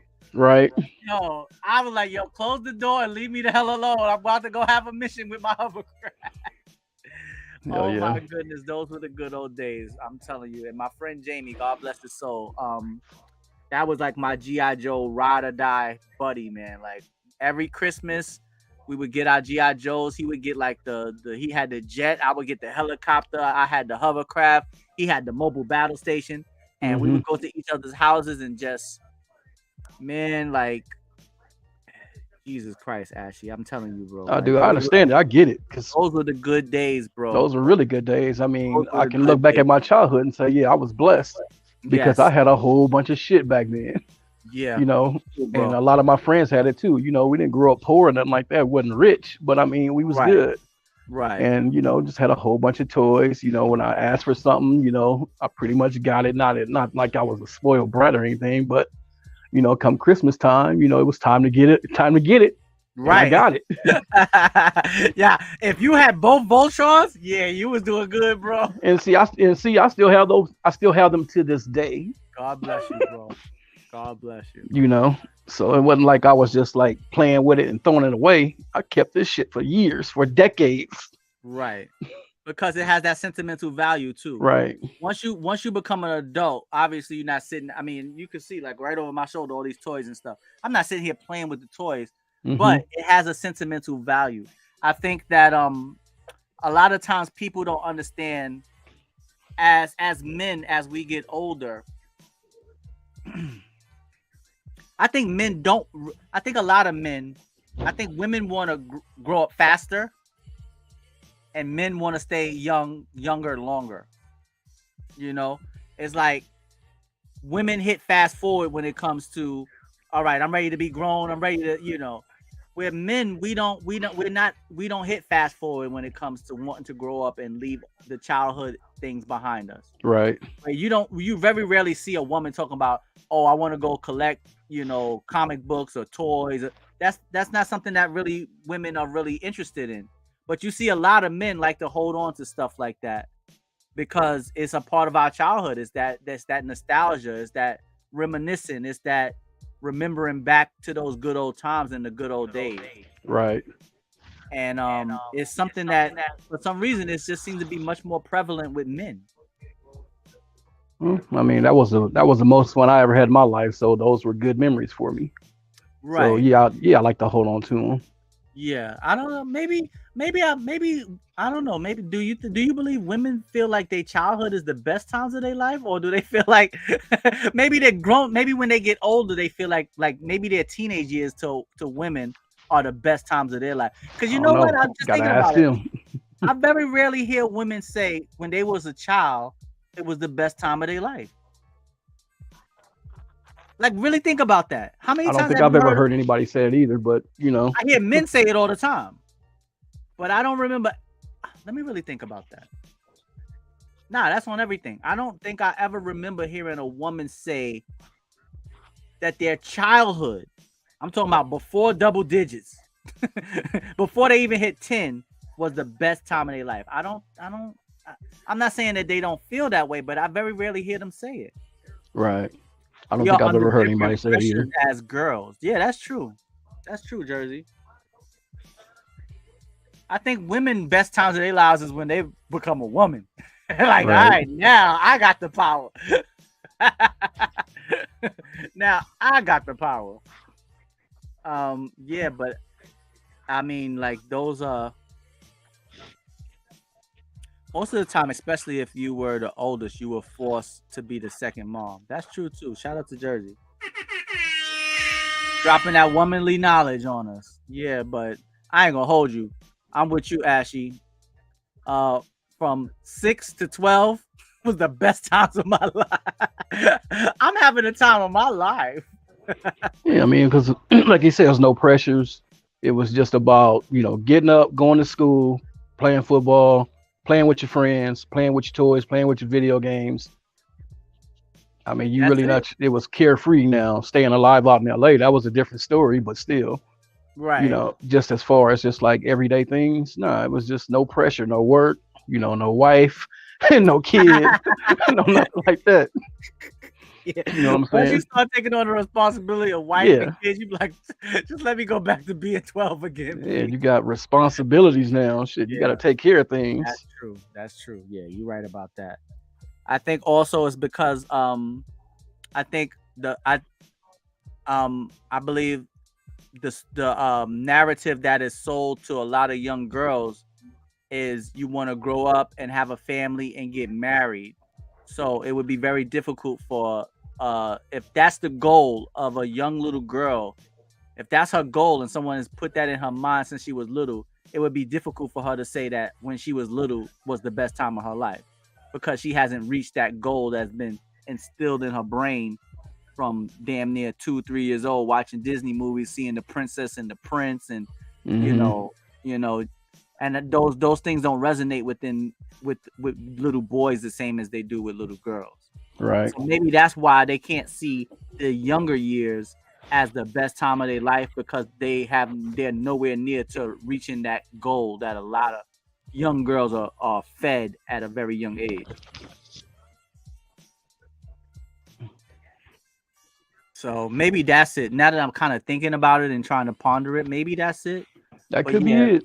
yeah, like because it's not beaten out, it's not beaten into a young boy's brain. Like you ain't gonna make it until you ain't gonna make it until you.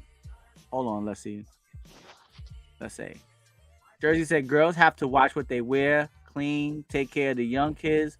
Don't be fast, but don't be stuck up. That's true. That's true. Yeah. But big brothers do that too now, Jersey. Hold on now. Let's not leave out the big brothers. The big brothers look after the little sisters and little bros too. It's not, it's not always the big sis. It's the big bros. I see a lot of big bros looking after little sis too.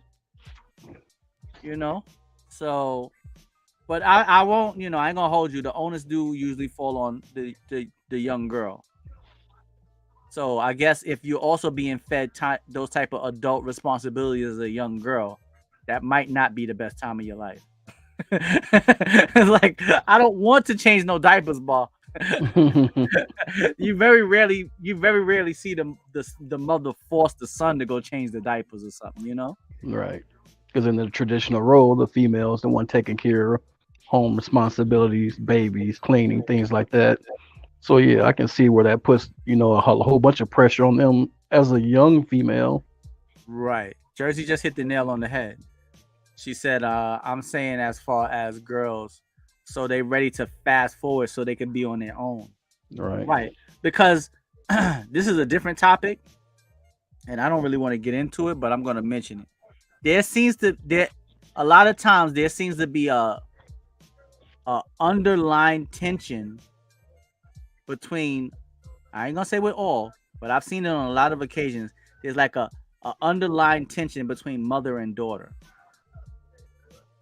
It's kind of like it seems like there's like some kind of something underneath the surface that's kind of like, I don't want to say combative, but maybe combative is the best. I don't know exactly the best word, but seems to be some tension sometimes between that you don't really feel between as much between son and mother as I see between mother and daughter. Let me speak on that. So one of my female friends, she was telling me this like one time, how she put it was, you know, it was kind of like her mom would put up or put against her, like competing for the love of the father, and the father showing them different types of love. And she felt like between her and her mother, they were just kind of competing for the dad, the father, the husband, whatever, for his attention. So it kind of put them at odds with each other because it seemed like they were always competing.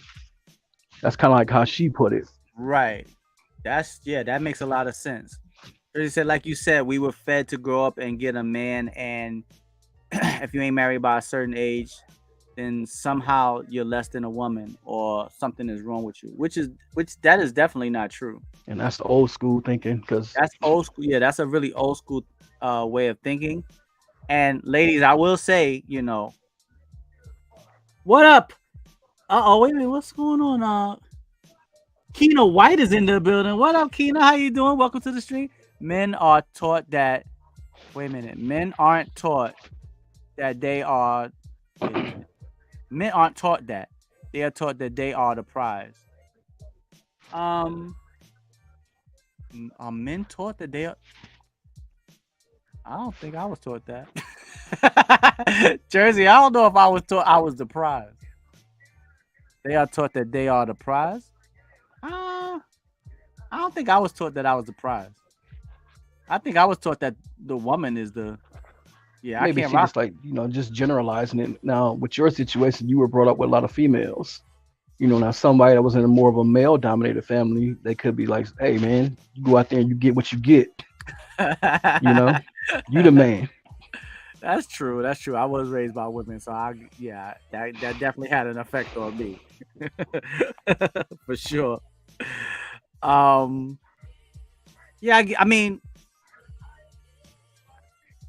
I get it now. Now that we kind of talked about it a little bit, now I understand why maybe the younger years are not the best years of their life. But she'll push and pull you out, living la Genie Loca. What up, Genie La Loca's in the building? What's going on? How you doing, Jenny La Loca? You thought I forgot? You thought I was gonna forget the theme song? I know, I remember you, girl. What's going on? Living Jenny La Loca. What's going on? How you doing? Welcome back to the WCIS. It's your boy Lil Fat Mushy Toe, representing the WCIS. We can inspire somebody. Oh, PP, only promote positivity. Shout out to Roy Bad Shout out to Uncle DV. Shout out to Ashy, Larry, the fourth hostman in the building right here with me. Shout out to Jersey Devils on the stream a little bit earlier. Maybe she'll be back. Maybe she won't, but she's in the comment section dropping jewels. All right. Jenny, how you doing? The question on the table right now is, what's the best gift you received as a child? Best Christmas gift. This is a Christmas themed question because we're going into the Christmas weekend. Isn't it weird to have Christmas on a Sunday, y'all? Seems a in little Jersey, weird. You can have a whole nother stream just on that last comment alone. Oh, wait a minute. Hold on. Let me see. But now women are being taught to be independent to the point, and it's become detrimental. Jersey, I want you to somebody screenshot that.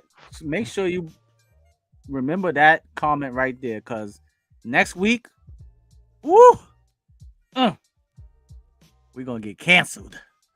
Yeah, for sure. She said, "Oh yeah, for sure. We're gonna get canceled talking about that way." Lord have mercy, ladies. I will say this. I'm not gonna go into a deep dive into it, but let me tell y'all something. There's nothing wrong with being an independent woman. I want to reiterate that. There's nothing wrong with being an independent woman, but don't allow you being so independent to cause you to lose your femininity. Your femininity is your greatest superpower. A man has to go out here. He may have to fight, struggle, claw, scream, shout to get what he wants. As a woman, if you use your femininity the right way, you won't even have to lift a finger, and you'll get everything that you want. Use your femininity, ladies. Your femininity is your power. It's your superpower. You're not meant to compete against men on the same field as us. Y'all are great in a lot of different things, but you're not meant to compete with a man physically. Not meant to. Just like we can't compete with y'all when it comes to a man can't compete. A man can't walk into a room full of women and have his way with all of them, and they'll all be watching him and paying attention to him. They might look for 5 minutes, they might look for 10 seconds, and after that, they're gonna get back to talking to each other. But let a woman walk into a room of 100 men, she will control the whole room. That's the power of your femininity.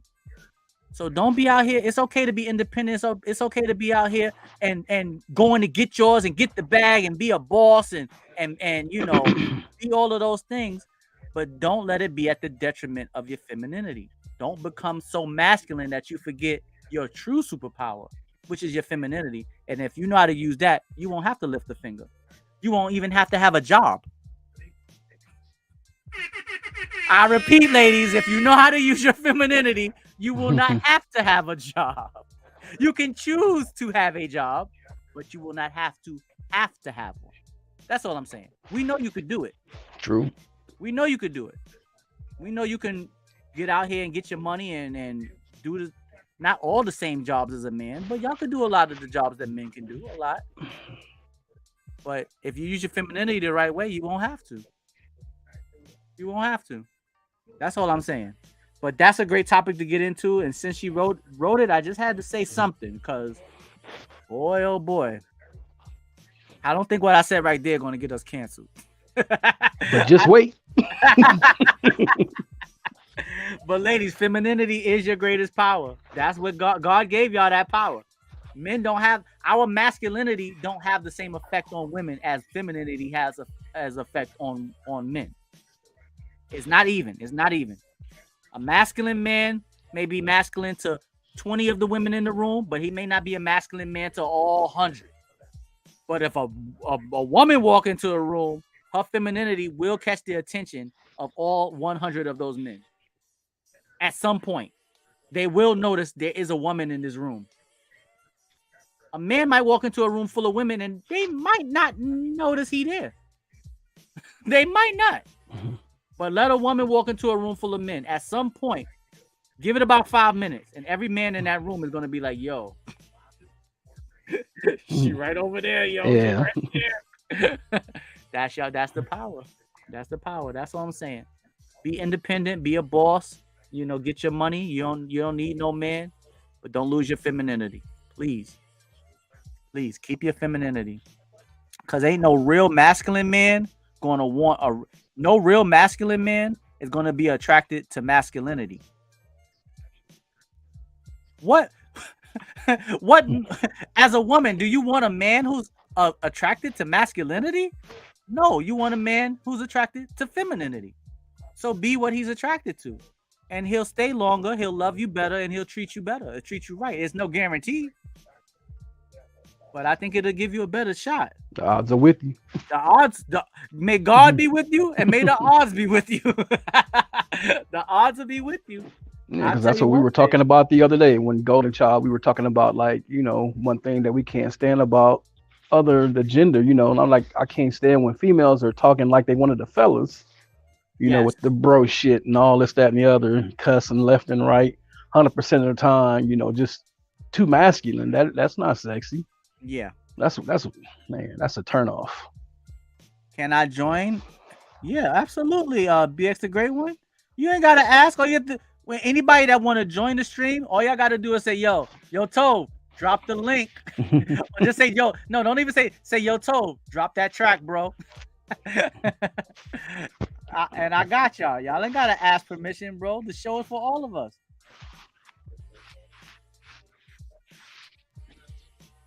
All right, I just what up, Bxthe, over on the Instagram?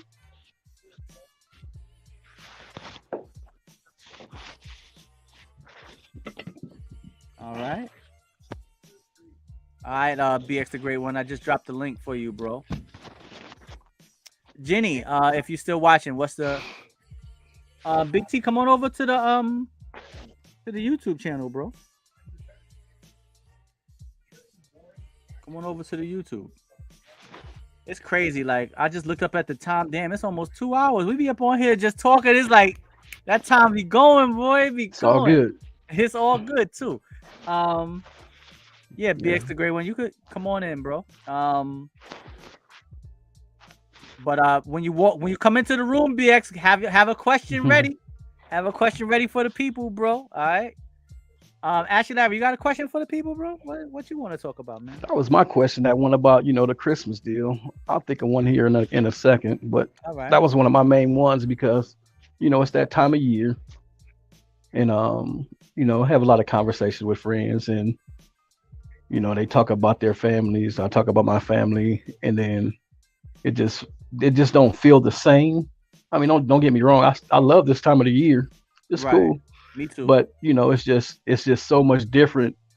Just from when I was a child to when I'm an adult, and I guess it's just the responsibility factor that's what changed it. Yeah, You you're know, absolutely right. That responsibility factor does change everything. You're right. Especially if you have kids, you have a wife, for those who are the head of the household and they got a real family yeah, it does change the whole dynamic. I don't have that myself, so that's a part of it that I don't truly, I can understand it, but I can't truly say I understand it 100% because I don't have to live it. right? It's one thing to understand it, it's another thing to have to live it. You know, device cannot BX the great one. For some reason, it's saying your device cannot be connected, just like before. So, however you fixed it before, you got to do the same thing that you did before to fix it again, because it's giving me on the back end here. It's saying device cannot be connected, so I can't add you until you do something different. All right. So whatever you did to fix it before, just do that again. All right. So now let's go to the second part of it. Is like, give me a memory of someone in your family who has passed away. A good fond memory of someone that you hold near and dear to your heart. That's oh wait a minute, hold on. I think BX fixed it. Okay. All right, BX, you in the building, bro?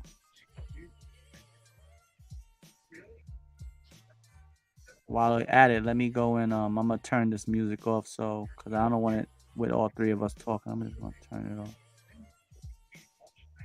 All right, BX, can you hear me? Are you in the building, bro?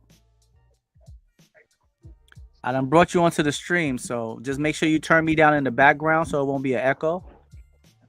And whenever you're ready, you could jump right in. But yeah, Ashley, give me a memory of a family member, a friend, somebody that had an impact on you in your life growing up that's no longer with us. Let's celebrate that person.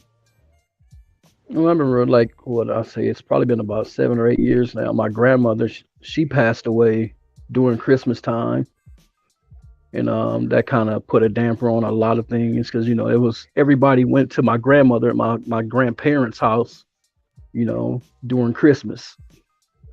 Right. And of course, this was going to be the first time that we weren't going to be celebrating with my grandmother at their house since I was born. I mean, it was, Wow. that was kind of weird. It was crazy because that was the house that my grandparents had 8 kids, and they still had the same house from the 30s, you know. And Not to cut you off, but let me no, go say ahead. to Tom, he said, "I wish I had a memory. My dad passed away when I was 3. God bless you, Tom. Right. What was your father's name so we can give him a rest in peace or a sleep in heaven?" All right. But go ahead, Ashley. I just wanted to read No, that. that's cool. No, I mean that was just that was kind of something that just kind of dampened the mood. I guess some of that Christmas magic was lost after that because, like I said, every Christmas everybody went to the grandparents' house. I don't care if it was in California, here in Texas, whatever the case, Right. you know. And then after she passed away, because my grandfather passed back in the '90s, her husband, and then she passed away, like I said, about 7 or 8 years ago, and it was right a couple of weeks before Christmas. So, Wow. that was kind of horrible to feel.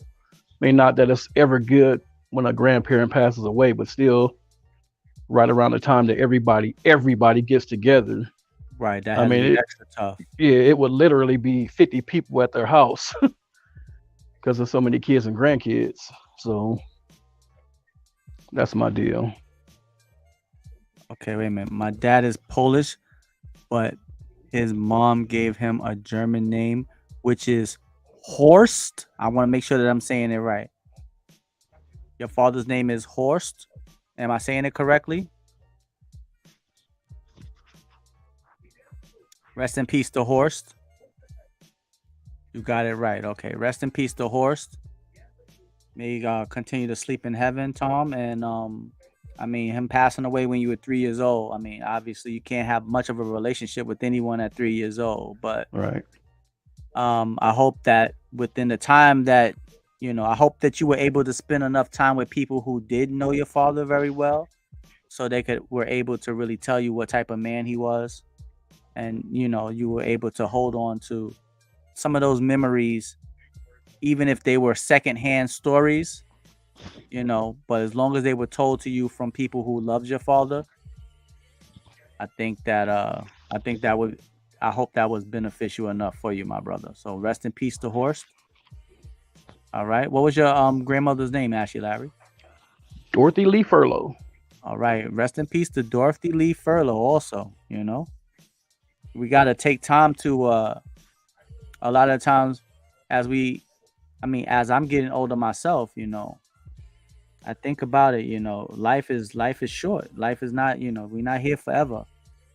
And a lot of times we talk about our past the people that have passed away out of sadness, but it's also good to speak of them from the good times too, Oh and yeah. make sure that you celebrate them by carrying on those traditions, carrying on the wisdom that they passed on to you, and passing it on to other people in your family, passing it on to other people that you know.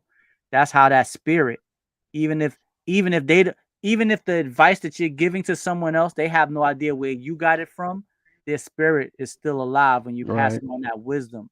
And you can't get wisdom, you got to get wisdom from somebody who's really lived a full life.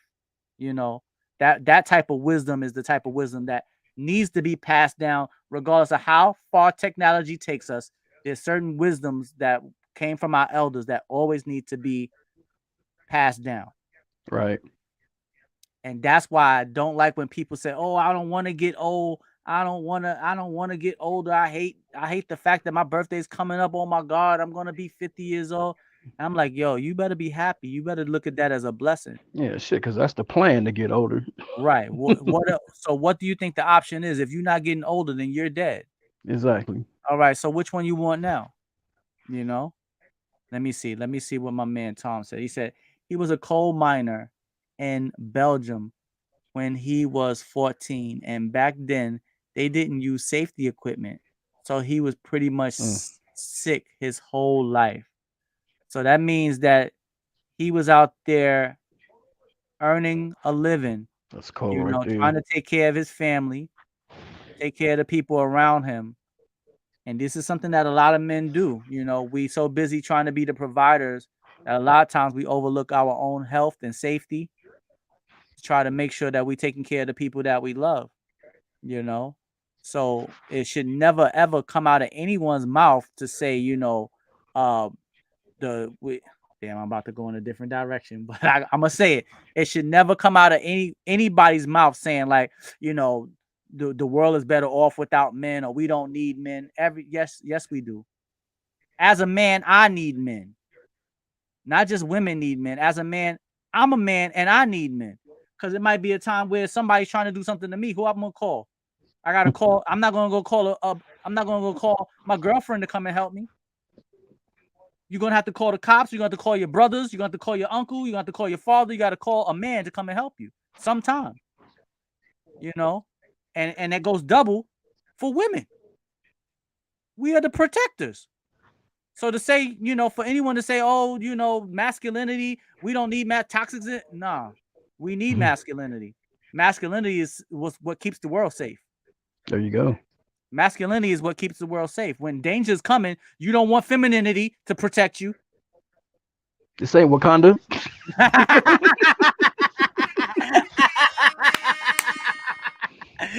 Yeah, let's see if Sherry 90. Let's see if 92-pound Sherry can protect you in real life. Exactly. Let me see. My man Tom said, "I've been told that at the funeral, I walked up to the casket and I told him to wake up." Wow, bro. And he said, "I might be different. I might be a different man if my father was still alive." Absolutely, you definitely would be a different man if your father was still alive. But I mean, when something good happens, one of the main things people say is, "Oh my God," something good happens. People say, "Oh my God, I won the lottery."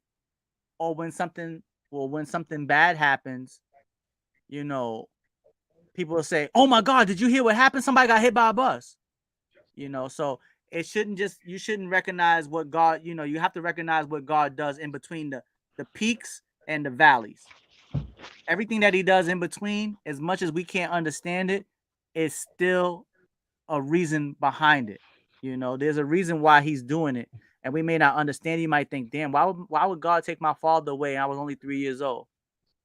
It's not for us to understand, though. Unfortunately, Right. It's not for us to understand. But you can't just believe in him when something good, really good is happening. We gotta believe, even when something unfortunate happens. You have to believe, like, yo, it was in God's plan. This is not Wakanda. So, shout out to Horst, and may he continue to rest in peace. Yeah, for sure. All right. What up? Stargaze them is in the building. What up, Stargaze them? I am streaming live right now on Instagram. You gotta also come on over to I'm streaming live on Facebook, YouTube, and between me and you, don't tell nobody. I'm also streaming live on Twitch. Don't tell nobody about the Twitch channel yet. I'm just gonna let it. You know how, like, you just put a little bit of money in the bank and you just leave it there to invest, and then you come back and you look like, oh my God, I got $10,000. That's what I'm doing with the Twitch channel. I'm just gonna let it over here somewhere. I ain't gonna pay no attention to it. You put And that hopefully jacket up one winter, come back the next winter and find $20 in the pocket. exactly. If hold on, it's God's will. You got to trust his plan and move on. Absolutely, my brother. And I think that when something good happens, we say, "Look at God, won't he do it?" That's true. And Tom, honestly, that's the best. Even though it's difficult at times, that's definitely the best outlook to have when tragedies hit. Because unfortunately, they do hit. They're gonna hit. They're gonna hit. And when they do, you got to keep that faith, or it could tear you apart. So thank you for sharing your story. Badgurl, shout out to Badgurl. Snipers in the building. What up, Badgurl? Badgurl, girl, how many times I gotta tell you, ain't no such thing as too late. You always welcome to the WCIS, girl. What's going on? You want to come on in? Come on in. All right, ain't no such thing as too late. Don't y'all? Just the other night, I was able to get up, go eat. They held down the show. I felt so good. I'm like, oh my. At first, I'm like, hold on. I ain't leaving my own damn show. And I was like, wait a minute, Toby. That's the whole point. Get out the driver's seat, cuz somebody else got this. Exactly. I could get up out the driver's seat, So, nah, ain't no such thing as too late, Badgurl. Welcome to the stream. If you want to jump on in, I'm gonna go ahead and I'm gonna open the front door for you. All right. I'm here. I'm still here. All right. No problem. No problem, Ashy. I put the link there for you. All right. A bad girl is never late. She arrives when she means to. Exactly. So, I mean, damn, I done lost so many people All right, Badgurl is in the building. Hold on, let's And I'm still here. Not to turn this into like a bad session. Dude, there's been so many good memories from Christmas time, especially with family and friends. Just the anticipation of Christmas coming when I was a kid.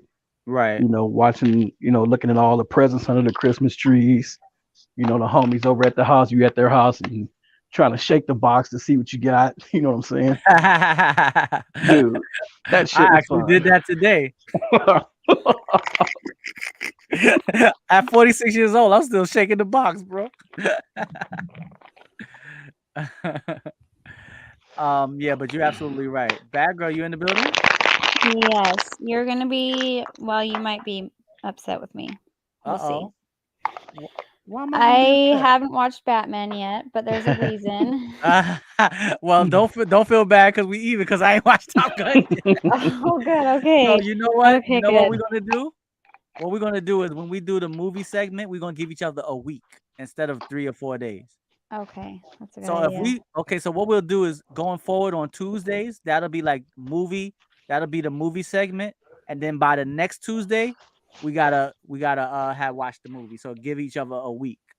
Okay. Because during this Christmas season right now, I mean, I'm not saying I've been too busy to sit down and watch a movie, but I want to make sure that if I say I'm gonna do it, I want to do it. So if we add a structure to it like that, like look, we give each other a week, and that'll add more structure, and I could definitely stick with that schedule. Within a week, I can find time to watch anything. So let's Yes, bring that's Bx the Great better. One to the stream. Bx the Great One, are you in the building? Can you hear me? I can hear Yeah, bro. You came in like a bat out of hell, bro. I'm sorry. It's all right. All right. Welcome to the show, My Bx the phone Great keeps- One, with your Rudy Poo candy ass. What up, Bx? How you doing, bro? Feeling I'm doing good, man? my brother. How about you? I'm feeling great, Yeah. bro. I'm feeling better now that you on the stream, bro. I'm happy you took care of them technical difficulties. Mm-hmm. Yes, I'm sorry, man. I don't know what's up. My phone is acting slow, so I apologize. It's all right. No apologies needed, bro. No apologies needed. So me and Ashy, Larry, and Jersey Devil, we was chopping it up. Now that Badgurl and Bx the Great One is in the building, we're gonna let y'all answer these questions too. All right. I want you to let me know. Okay. I mean, you was in the comment section answering the question, so I'm not gonna pose the same question to you. Badgurl, I'm gonna pose that one to you because you wasn't here. I don't think you were here during that part. So we wanted to know, as a child, what was the best Christmas gift you remember receiving? And as an adult, what's the best gift you received or given? So we're going childhood, best gift, and as adult, what was your best gift you've received or you have given? As a kid, I was really excited when my parents got me this dollhouse, but it was like a farm dollhouse instead of Barbie, because I was always into the farm and all that stuff. So it was like a barn. I forgot what they called it. There was a name for it. It was old school. This little family that they had these little plastic dolls and stuff, but I was super excited about it, and it had farm animals and such. Was it Little House on the Prairie? No, my mom used to watch that all the time though, but no, it was. I'll have to look it up and look up what they were called. Some 90s toy. Okay. I love that show. What about that toy? First of all, I'm assuming that you believe that Santa Claus brought it to you for Christmas, right? Oh, I'm sure I believed that. Yeah, at that age. But now as an adult, who bought you that toy? Who do you believe really got it for you? My mom and stepdad did. God I'm bless pretty sure. God bless them. Yep. It's one thing to give a gift. It's another thing to give a gift that you know your child is going to love. Yep. Oh, actually, now that I remember, I think my favorite thing was either the Tamagotchi that I got or the Game Boy. Jersey said the same thing. She said Game Boy Color and blue. Yeah, I think I'm gonna have to say a Tamagotchi or the Game Boy. Those were fun. All right, so Bxthe Great One. Now that you actually here on the stream, go ahead and speak your piece, bro. What was your favorite toy that you received or gift that you received as a child? And why was You that heard? toy? You can you Why hear was me? that gift? Yeah, I hear you. And why was that gift and that toy so special to you? What up, Tiger Fury is in the building here on the Instagram. I'm streaming live. What's going on? Come join the WCIS community. That's all I about. can't repeat that again. I ain't hear the last comment. I'm sorry. I said, what gift did you receive as a child that made you that just made your Christmas the best Christmas that you could remember? What was the gift that you just was like, oh my God, I can't believe it? Oh, it was the Super Nintendo. It was a Super Nintendo. No, not the Super Nintendo. The Nintendo 64. All right. They bought me GoldenEye. Woo! They bought me GoldenEye. They bought me Mortal Kombat. I think Mortal Kombat 4. All right. And they got me that Mario game. Super Mario Kart or the Mario World? So I think it was I think it was Mario Kart and Mario World. Woo, you was balling, bro. Mario Kart and Mario World. Damn. Yes, I was.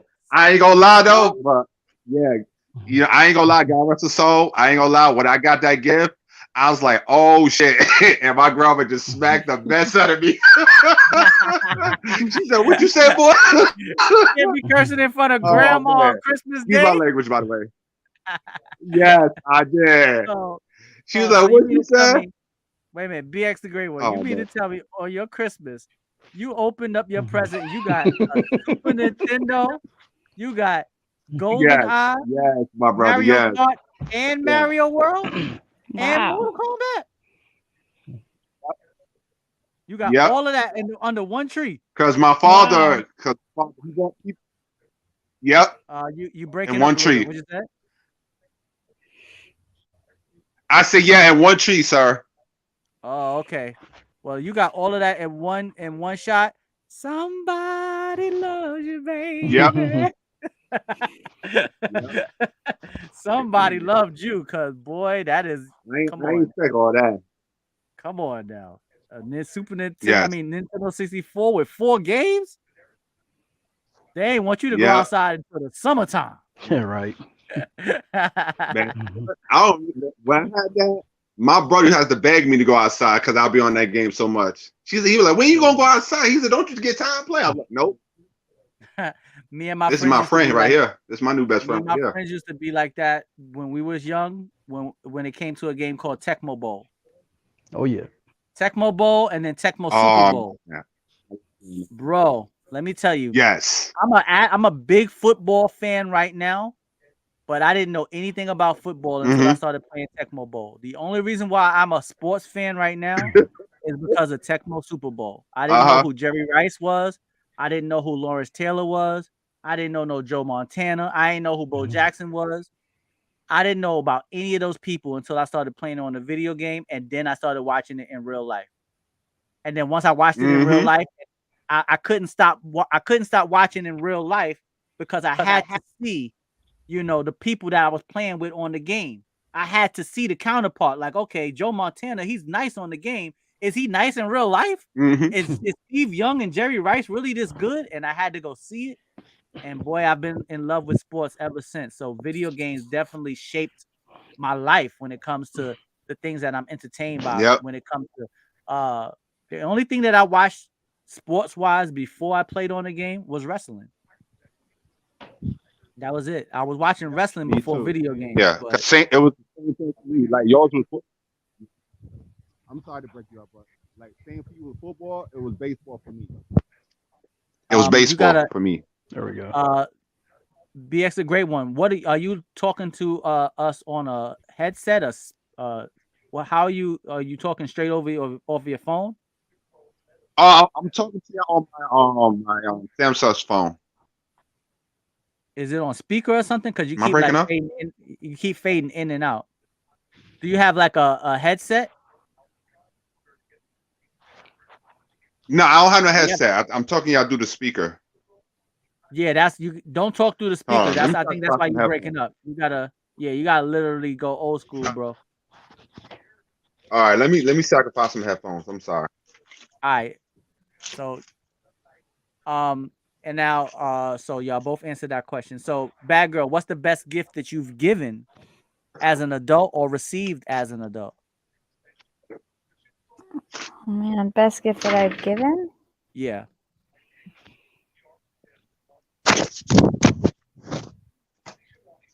That's hard. I've given a lot of gifts over the years. What up? Hold on. What up, Felicia? You think I don't know who that is? What up, Felicia? How you doing? Welcome to the stream. All right, go ahead. I'm sorry, Bad Girl.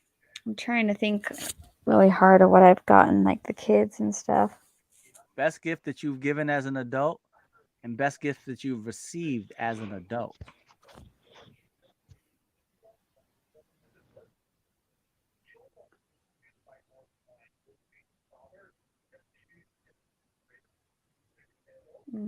Oh, I know that I received. My brother bought me a PS4 when they came out Ooh. for Christmas. Mm. Yep, he just brought it over and he goes, I know that Oh, you most got of a your PS4? social life is on this PS4, so I got you the PS4 because all my friends had moved from the PS3 to the 4. Uh-huh. And I was really upset because I gamed every night and those were my friends. And so he got me a PS4 for Christmas. Mm. Somebody love Shouts you, out to the PS4. baby. Shout out to the PlayStation 4. Good big brother. I would never have met you guys if my brother hadn't bought me that PS4. Yes. You don't want to know what Uncle Eric had to do for Well, his shouts out PlayStation. We already know about that. It's a family show, so we ain't gonna talk about it. But We're gonna talk about it. I want to he hear did something. that story. He did something strange for a little piece of change. Oh no. Urban legend has it. Urban legend has it. I'll just leave it at that. PS4 booty bundle gang. The booty bundle gang.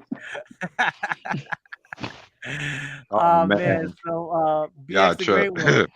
What about you, bro? Best gift that you've given or received as an adult?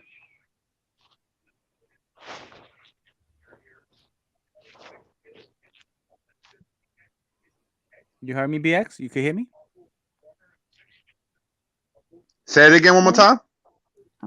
What's the best gift that you've given or received as an adult? All right. The best gift I was given is to my 2 nephews and 1 niece. I gave my nephews a tablet, and my niece, she already had a tablet. Her mom bought her one, and I got her like one of them dollhouse the dollhouse things, like real big dollhouse things. Mm-hmm. Yeah, I gave her that, and I think I gave her a Barbie doll to go with it. So I gave her a little bit more than I did the boys. Right, as well you should. The ladies always need just a little bit more. Yeah, so because that's all they wanted. They said they just wanted the tablet. So I told they wanted Pokemons and tablets. So I told my brother I get the tablets. You just give them the Pokemons. So I got him the tablet, and I got my niece the big dollhouse thing, and I think what else? Yeah, the Barbie doll. And I forgot what was the question. I'm sorry. What was the best gift you've received as an adult? Oh, the air fryer. 1000%, the air fryer. Oh yeah. All right, my bad. My bad. Yep, the air fryer. Yeah. Badgurl. Yeah, my best friend. Man, Badgurl, you got an air fryer in your life? No, but I have an Instant Pot that I freaking love. I cook everything in that thing. Badgurl. I mean, I'm not. Air fryer, girl. I'm telling you, it's the best thing ever. We're not hating on the Instapot, but yeah, Badgurl, you got to go ahead and get you an air fryer for real.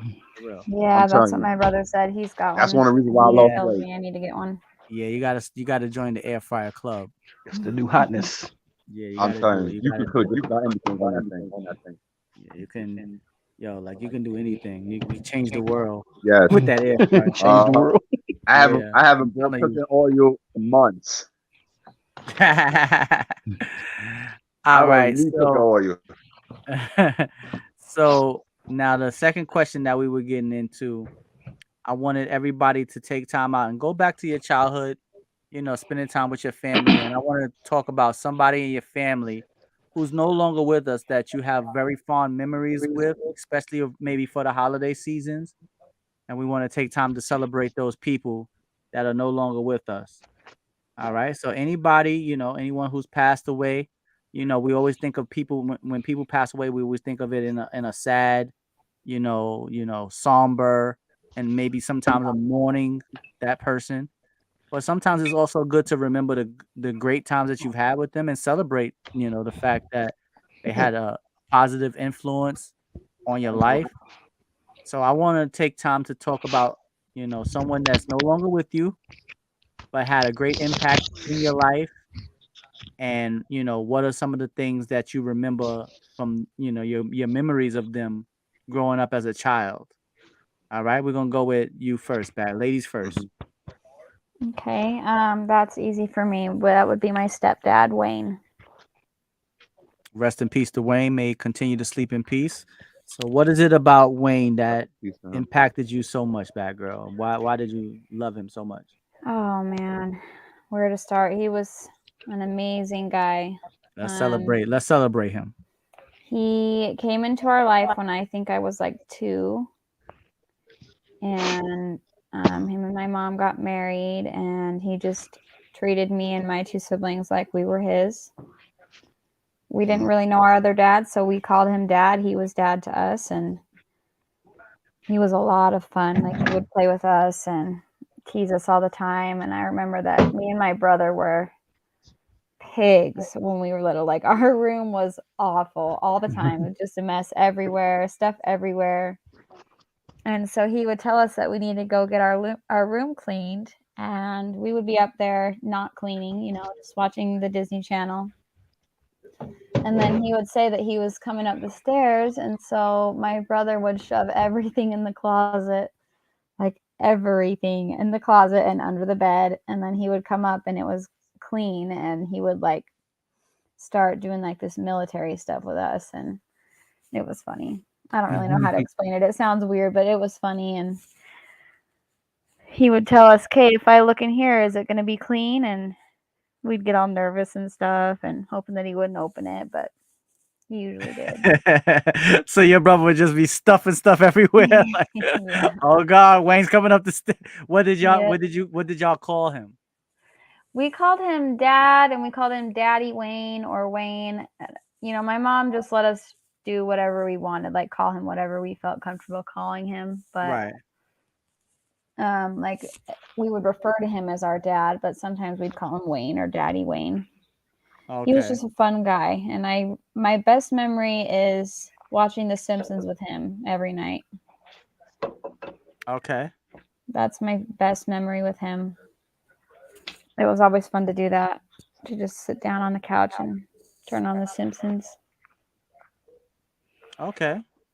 Yeah, he's a good guy, but we lost him when I was 8, so we don't have a ton of memories, and I don't remember that much stuff, but there's a few things that stand out. Okay. Well, thank you for sharing that, and may Wayne continue to rest in peace. And it takes a special type of man to walk in and take care of kids that are not his. Yeah, True. that he was. Let's really as a man, that's not something that you just overlook. That's not something to be taken for granted. He actually wanted to adopt us, but he died before he could. God bless him. Sounds like a great man. He was. Did he have any children of his own? He did. He had 3 boys, and they were quite a bit older than us. Oh, okay. They were all So teenagers. he must have been a real family man. He probably, yeah. after he finished raising his boys, he still wanted that family structure. So maybe that's why he was able to pour so much into you and your brother. Yeah, and I have an older sister too. Right, and your sister, right? Yeah, they were all teenagers. So right. So obviously, His sons. was he married? Was he married? Was he married before? Yeah, Like, he had a previous marriage, but that didn't work out, obviously. Right. And they had 3 sons together. And then Right. he met my mom, and his boys were like in their teen years when God bless him. we knew them. You know, men are creatures of habit. You know, we are really creatures of habit, and he probably got so used to that married life with kids that was his habit, that was his structure. So that's probably why it was so easy for him to pour his devotion and his love into, you and your siblings, because he had already had that practice. He had already had his own family, and then maybe through the divorce, it was taken away from him. So there was still like a void that he had, a yearning, a desire to be a parent. Yeah. It's not always just women who have that maternal parenting. Some men actually have it too. Women have it, it's few. With men, sometimes it's few and far between, but it's there. And I Mhm. think that it's not acknowledged enough. Good fathers should be acknowledged a lot more, I agree. and especially a good stepfather. Mhm. Yeah, That's a because different level of obligation. I actually exactly. have a funny story about him that my mom told me. I don't remember it, but she told me. Shout out to my man Rebel One that just stepped into the building. What up, Rebel One? How you doing, my brother? WCIS Day One affiliate, a family, community member. What's going on, Rebel One? How you doing, my brother? Question on the table right now is: as a child, what are some of your uh, best gifts you've received growing up as a child for Christmas? Jersey Devil said gift cards are amazing. All right, so Badgurl, what was the story you was about to tell? So my mom told me when we were little, she was into the eating really healthy, no red dye, very little sweets, all that kind of stuff with us. And then she met Wayne, and he was a little bit more fun and free with that kind of stuff. So, but he knew she was very strict about it. So he took us to a C store or gas station, I guess you could call it. And he let us get ices. And he taught us how to mix all the icy flavors together. And then he bought us a bunch of candy and chips. And we come home with all this stuff that we're eating. And my mom thought she was going to have an anxiety attack. But he told her, Katie, kids need to have a little fun. Came home with the Cheeto fingers and got busted. Yeah. Yeah. So, but they didn't argue about it. It was, just had fun. There was never any arguments. He was just a good guy. I can't say enough good about him. All right, hold on. I'll bring my man Rebel One's comment up onto the. Okay, let's give a shout out. He said a baseball glove. It was a huge deal. Raised by a single mother that worked hard to get us the basics. What a great question. Shout out. What's your mother's name? Rebel One. So we can give a. Is she still with us? If she's still with us, tell her happy holidays from the WCIS community, and God bless her for taking time to. It's a difference between being a mother and a mommy. Every woman and every father can be a mother or a father, but that does not mean that they are prepared to be a mommy and a daddy. All right. Oh, she's still riding. God bless Alicia. Shout out to Alicia. Shout out to all the great mothers out there, take time to raise a young man out here doing it by themselves, holding it down, being a single mother. It's not easy. It's not easy, So God bless her. And I'm happy that she gave you something that has stayed with you and it impacted your life. She probably had no idea how much you would still remember and love that baseball glove, But God bless Alicia, all right? If you see her over the holiday season, just know remember on this video right here, at 2 hours and 30 minutes and 46 seconds, Your boy Little Fat Mushy Tove said, much love to Alicia and happy holidays. Show her this, all right? Let her know that she's appreciated and she's loved for being a great mother. We're not even gonna call her a single mother. It ain't about being single. Just a great mother in general, all right? Shout out to you, Alicia. All right. So BX the great one. You back? Your mic is I'm good. here. You back? All right, cool. So the same I'm question good. for you, my brother. Somebody from your past, your childhood that you grew up with, that's no longer with you, no longer with us, that had a great positive impact, somebody that you remember from these Christmases or Thanksgivings or holidays. Someone that is still near and dear in your heart, but unfortunately they're no longer with us. Oh Who's yes. somebody that comes to mind, my brother? Oh man, my aunt Peggy. So I remember when we was all kids, it was her kids, me, my brother, my aunt, her sister's kids. We used to all like Christmas time, like I think it was the 24th, like Christmas Eve, and we all just be in the kitchen, man, just helping her bake cookies and stuff like that, the gingerbreads and all that stuff, making the gingerbread houses and all that stuff. And we all just laughing, cracking jokes, and just chilling, and everybody just so happy. So yeah, so basically it's my aunt. So it's my aunt. How long has she been gone? Like was it? I think she left us 2012. She left 2012. She had cancer, so Mm-hmm. so she passed. So and when she Mm-hmm. passed, Sorry to hear. she was in New York. She was still living in New York because usually like like when I go visit, because like I said, I haven't lived in New York in years. So when I do go to New York, I always go stay with her. Right. I always go stay with What her. what's your I don't aunt go stay with nobody else but her. what's your aunt's name? Say it again. What's your aunt's name? Peggy. Okay. Well, My aunt's name is Peggy. may Peggy continue to rest and sleep in peace, and God continue to watch over her Hmm. and bless her soul.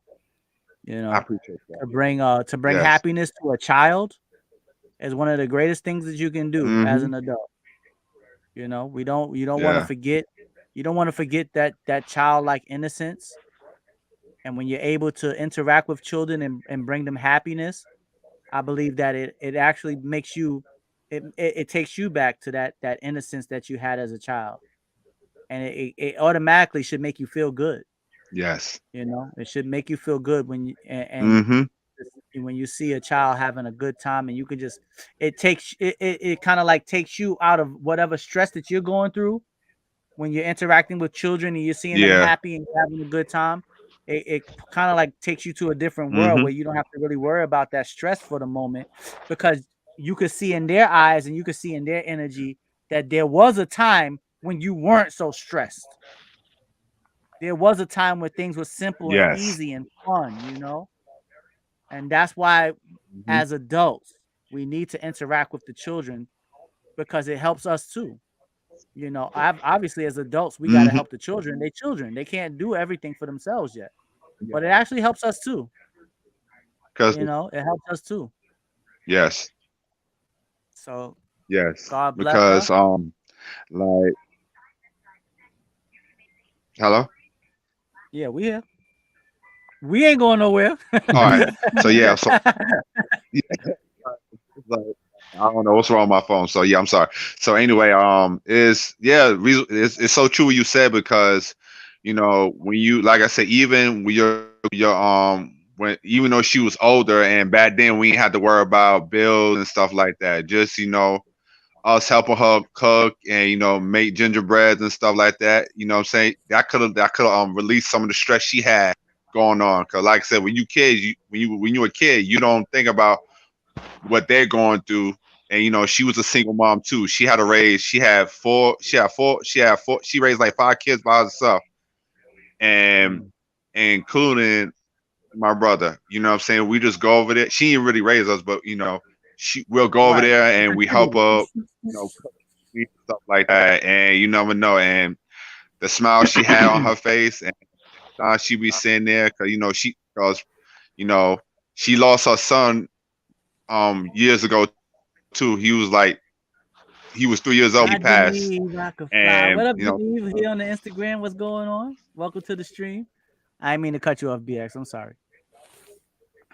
Yeah, you good, man. So yeah, when she lost her son at when he was 3 years old, so and she's sitting there and she's crying, and we asked her why she's crying.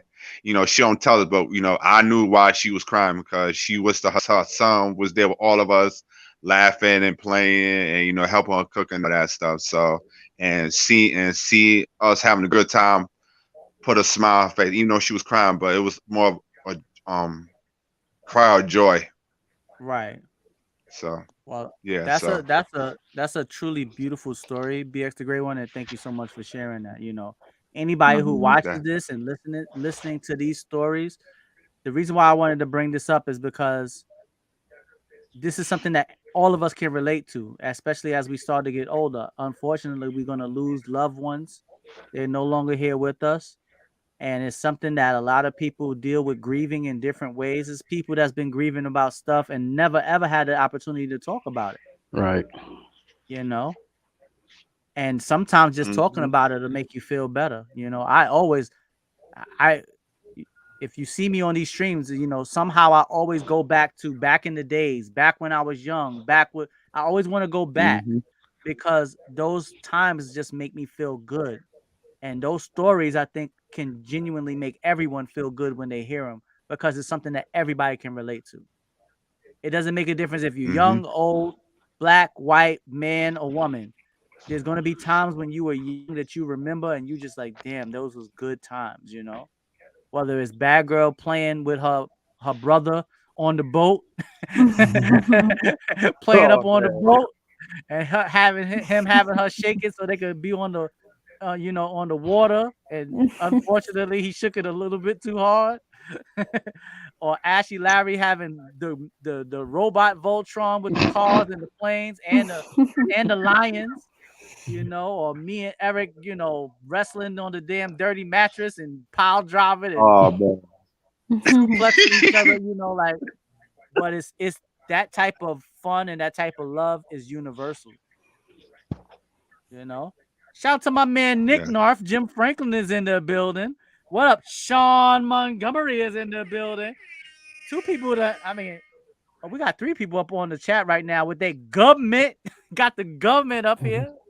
Shout out to the government names. What's going on, Sean? What up, Jim? Welcome to the stream. Thank y'all for tuning in. God bless. You tuning in on the YouTube, make sure you hit that thumbs up button. Make sure you hit the notification bell and make sure you subscribe to the channel. It helps the channel out. And obviously, you want to join the community that's all about the unity. All right. So let me know. I'm gonna fall back for a minute. So Ashley, Larry, I know I said Badgurl. I'm sorry, Badgurl. If you have any questions or BX the Great One, since y'all just jumped in, y'all was the last 2 to jump in. I want to know if y'all have any questions for me and Ashley, Larry, and for everybody that's watching. Let me know what questions y'all have. Give me a second. I gotta get my power cord. My laptop is about to die. But yeah, if you have a question, BX the Great One or Badgurl, floor is yours. You want to go first, Badgurl, or I go? You can go first. I have to plug in my laptop too. Actually, it's gonna die. Oh, all right. Well, so okay. What's the question should I ask?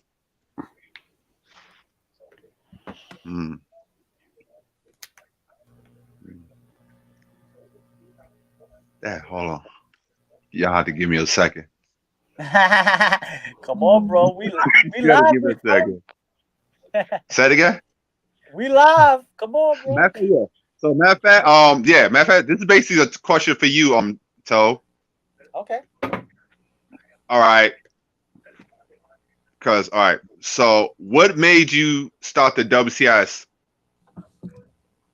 What made me when you first started it? Yeah, what made you want to start the WCIS? And did you ever thought it was gonna when you started it? Did you ever thought it was gonna take off the way it did? What made me want to start the WCIS?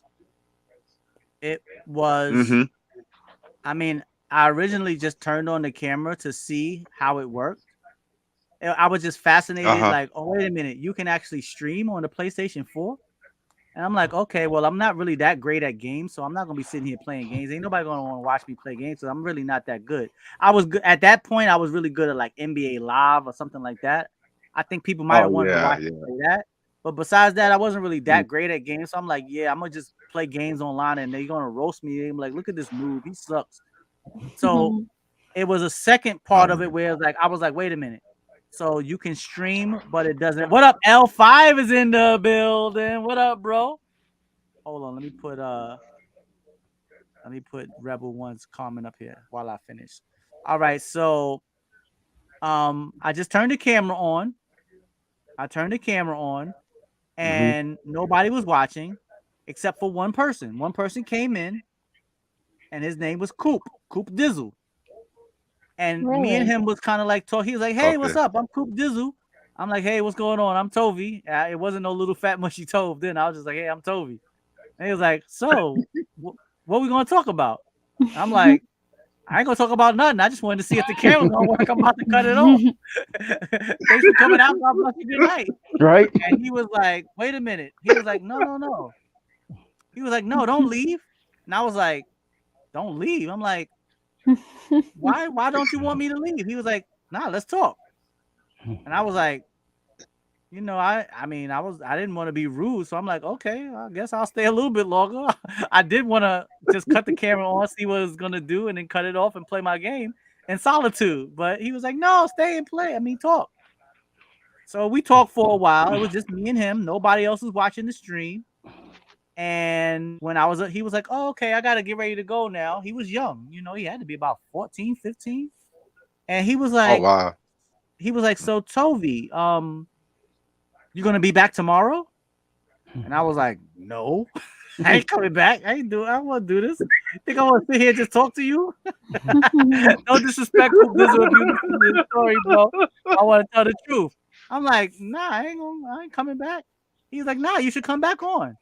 I was like, all right, for you, Coop, I'll come back. I was like, all right, I'll come back. And then I came back then, the next, he was like, what time? I was like, damn, Coop, you want me to have a damn schedule and everything? Bro, you trying to rush me to Ready. work? Hey, shouts out to him, man. Shouts out to him. So he was like, I was like, all right, I'll be back on maybe like around 6:00 tomorrow, once I get home from work or something. And when I got back, I came back, I streamed the next day and he was there. He was like, yo, what up, Tove? How was your day? How was work? And I'm not going to hold you, I knew that he was younger than me.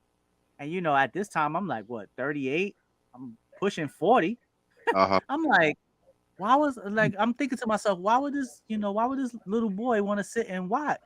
Like, why would he want to sit and talk to me? Don't he got friends and family he could be talking to? But then I realized this is what made me do the show. I know this is a long answer, but I wanted to give Coop Dizzle his props. I realized that there is a group of people. I realized at my age, I didn't understand what was going on in the gaming, like that gaming community. Like there are people who strictly interact with people online. Like that's their whole world. And then when I realized that, I said, oh, okay, so there's people that really I never really made friends online until the WCIS. So it was a world that was foreign to me. I'm like, making friends online? I don't make no friends online. I never see them. I don't talk to them on the phone. But I was ignorant. I didn't know that world. So he introduced like, okay, so there are people that just like to talk to each other online. And I said, okay. And then I realized, I'm like, well, if it's people that, that maybe they don't have that many friends, or maybe they don't have someone to talk to, or maybe there's a walk of life. Maybe they don't know any Black people. Maybe they don't know any older people that I can share my wisdom, share my experiences. And then once I realized that, and I kept streaming and more people started to come on, I said, oh, this is it. I got to do it. Now I understand it. And once I understood it, it was no way that I could not do it, because I understood that there was a there was a need, there was a purpose, and there was a value to it. And it was my own way to help people without having to step out of my little introverted bubble. Mm. You know, I could help people. I could bring entertainment to people. I could make people laugh. I could help people have a good time. And then I started seeing other people become friends on the stream. You know, Badgurl made some friends from watching WCIS. Larry Ashy Larry made friends. Everybody started to intermingle. And then once I was like, okay, all of this is happening because I turned on this camera and started streaming. Oh, now I gotta really make it a real, you know, now I gotta do it for real. It can't be like for a joke or playing around. So that's when we turned it into the real, like, okay, we're gonna turn it into a real show. And then Hev heard me in here having such a good time. he done crept. Oh, my man Trap Lives Matters in the building. Yeah. What up, Trap Lives Matter? Then Hev heard me in here having such a good time that he crept in. Yo, Joe, what you doing? I said, yo, I'm streaming. You streaming? What you streaming for? I said, I'm streaming, just talking to the people. And he just like, yo, I could sit down and watch. I said, yeah, you can yeah, you can watch. And then somebody like seen him in the background. Was like, yo, yo, Tove, is that Heavy D in your room? Oh,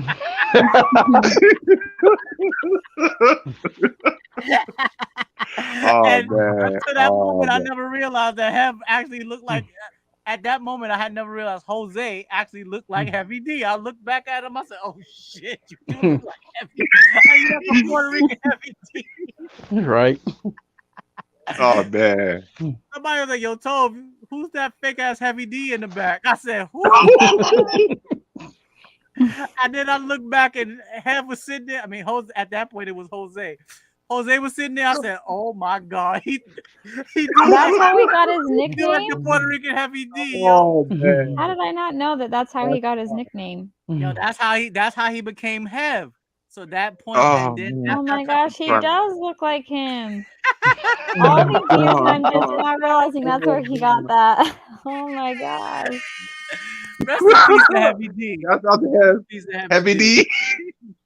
Oh, Wow. man. What up, Trap Lives Matter? Welcome to the stream. XL5, 5XL, what's going on, my brother? WCIS day 1. How you doing, my brother? God bless you. Hopefully everything is good.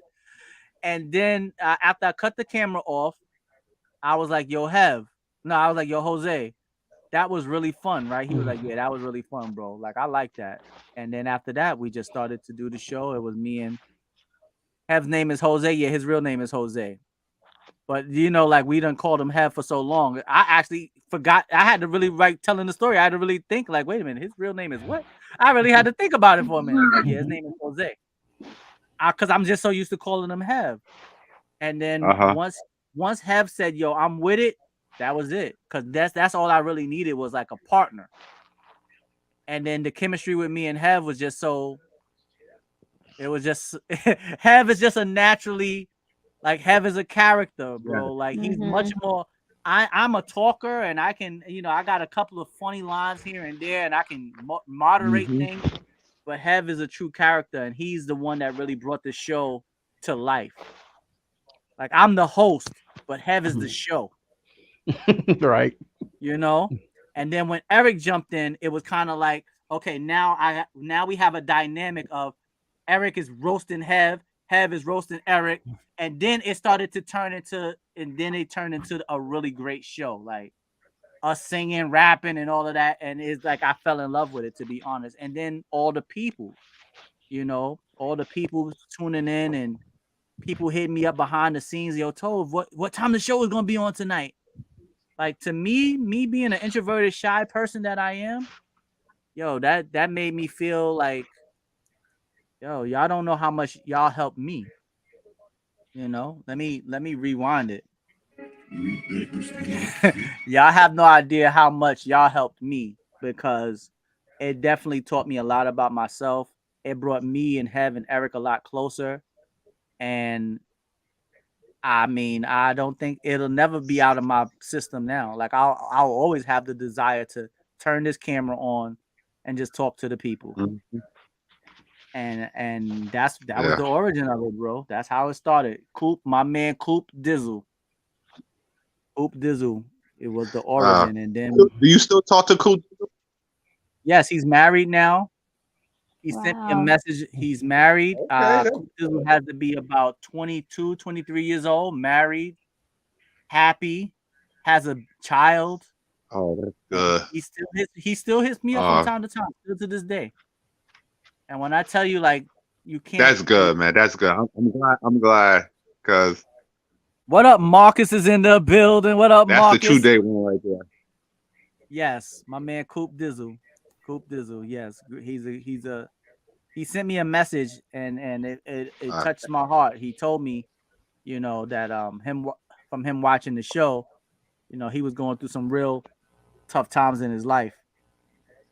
He didn't say this on the show. He sent it to me in a DM, just strictly straight to me.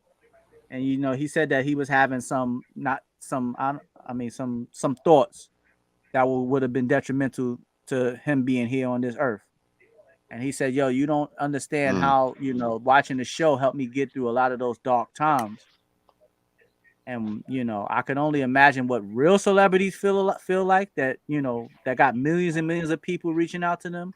But that one little message that he sent me, I could have died. If I was to die tomorrow, I could be able to die. I would be able to say I lived a fulfilled life.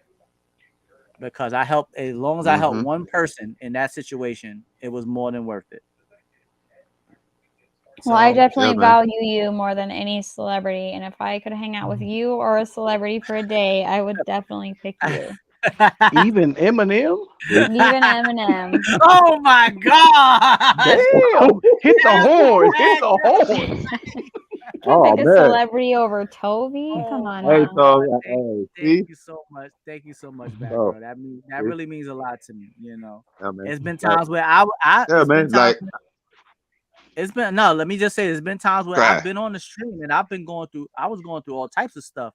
Y'all wouldn't know it, but in my personal life, I was going through breakups and financial problems and problems with my family and all types of stuff, especially when we were streaming at one point we were streaming every single night.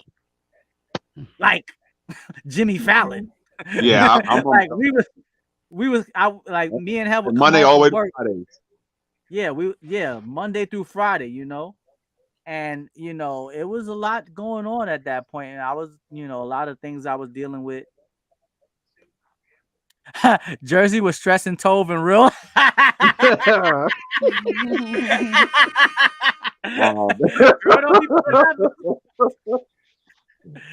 Shout out to Jersey. Some of the best nights for me. Thank you so much, Rebel One. But you know, as soon as I turned the camera on and started talking to y'all, it was like everything that I was going through, that shit went right out the window, yo. I was as happy as can be. I was able to just, you know, just let it go, you know. And it got to the point where I was able to let it go, and it wouldn't even bother me. Once I cut the camera off, it didn't even bother me that much no more. I'm like, I ain't gonna stress it too much. But yeah, y'all helped me a lot. Trust me, I've met so many good, great people. And y'all are truly my friends, you know, truly my friends. It's not just, you know, it's not just me with the camera. Y'all helped me a lot. Nah, for real. All of y'all, like really, everybody that's taking time to interact with me has helped me a lot too. It's not just about me entertaining and me, Eric and Hev and all of that. It's about y'all adding a lot of value to my life too. A lot. And helping me become a better man, because I'm an introverted person and I don't really like to talk to people too much. Oh yeah, and Jersey streamed together one time. I remember that. Yeah, me and Jersey streamed together twice actually. Yeah. I remember she came working at Starbucks at the time. So I think I can't remember. Yeah, I was working at Starbucks. Me and Hev both were working at Starbucks. We were both working at Starbucks. We would come home from Starbucks, barely even eat, and turn this camera on and start streaming. It's been plenty of times I was on the stream starving. Starving, but you know, just having a good time. And Hev would go fix his TV dinner. One time Hev was fixing the TV dinner. He was it was frozen, and he didn't want the rest of the food. He just wanted the meat part. So Hev got the He got the TV dinner up against his stomach with a knife, Oh, trying to man. stab the frozen meat part out of. I'm like, Damn. Hev, what are you trying to do, bro? One foul stroke, you're gonna stab yourself in the stomach. I'm just trying to get the meat part out. I don't want none of these vegetables. Oh my god! If you don't give me this TV dinner, bro, or you stab yourself in the groin.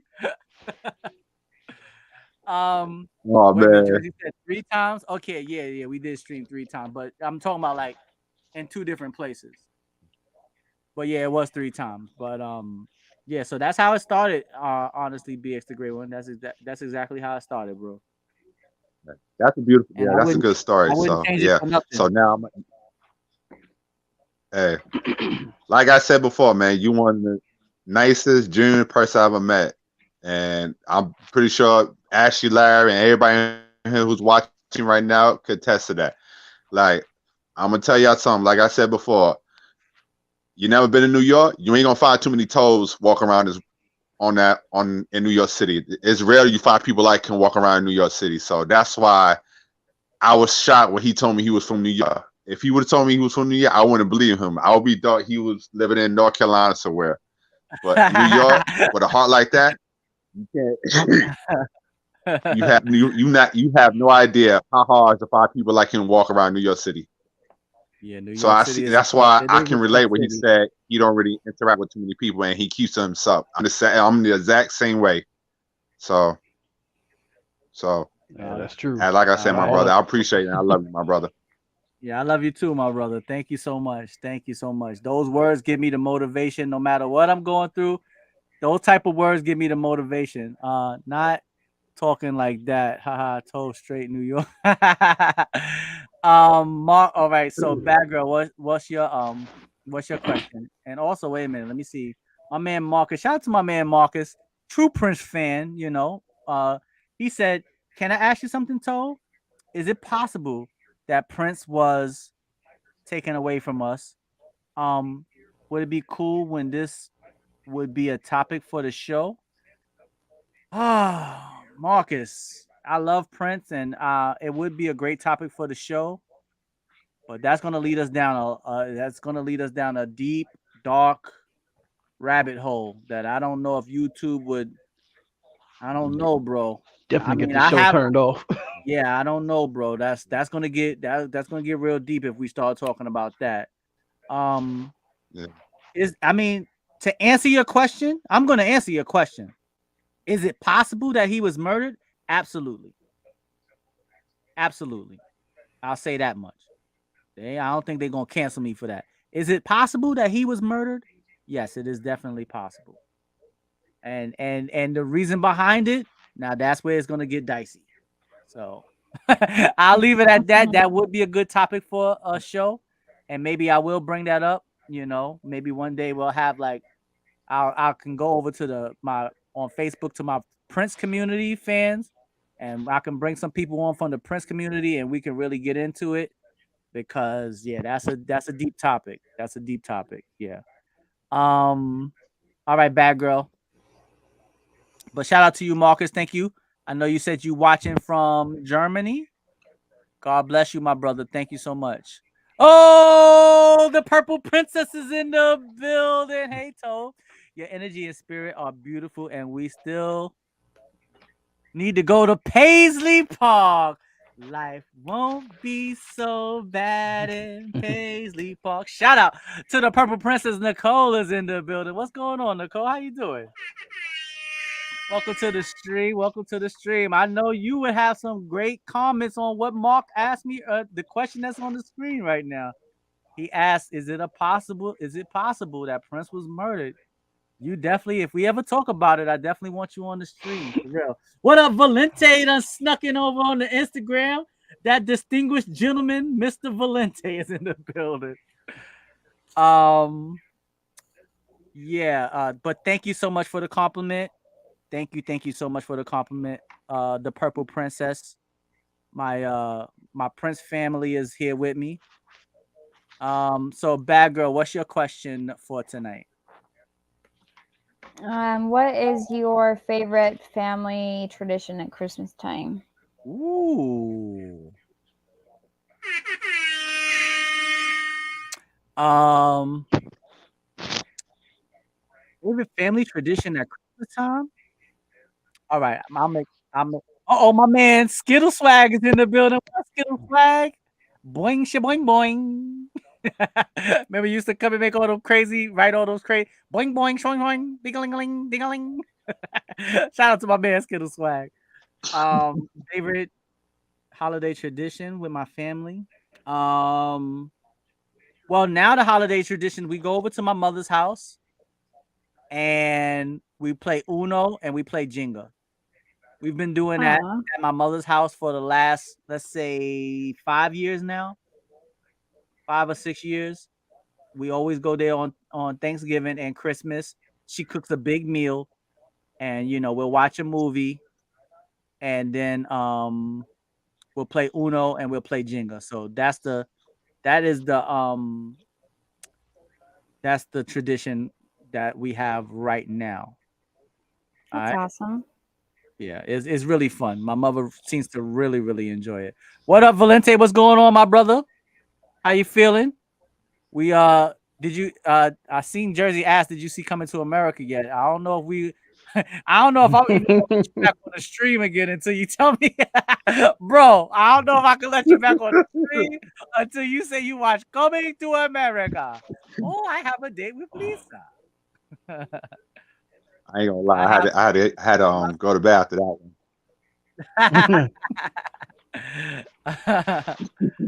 I just got off. I'm about to drive home. All right. Well, Valente, if I'm still on, I don't know if I'm approaching the 3 hour mark. I don't know if I'm gonna be home by the time you get here, but by the time you get home, I don't know if I'm still gonna be streaming. But yo, when you get home, I know you're tired, but yo, go watch half of Coming to America, bro. Go watch half of it.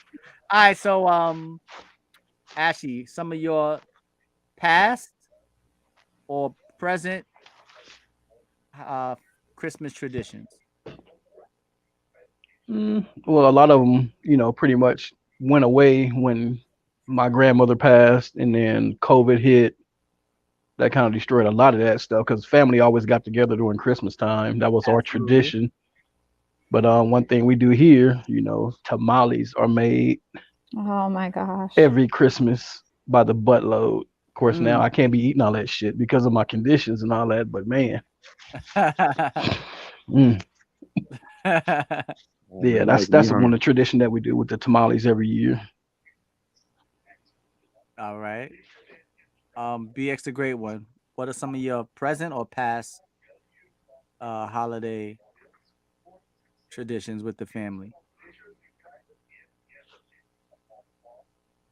You talking about me, right? Yeah. You up next, bro. It's all Okay. you. I'm sorry. It's kind of, my phone's kind of. I'm sorry. That's why I wasn't sure. My presents. Well, I was living in New York, so every year, like probably like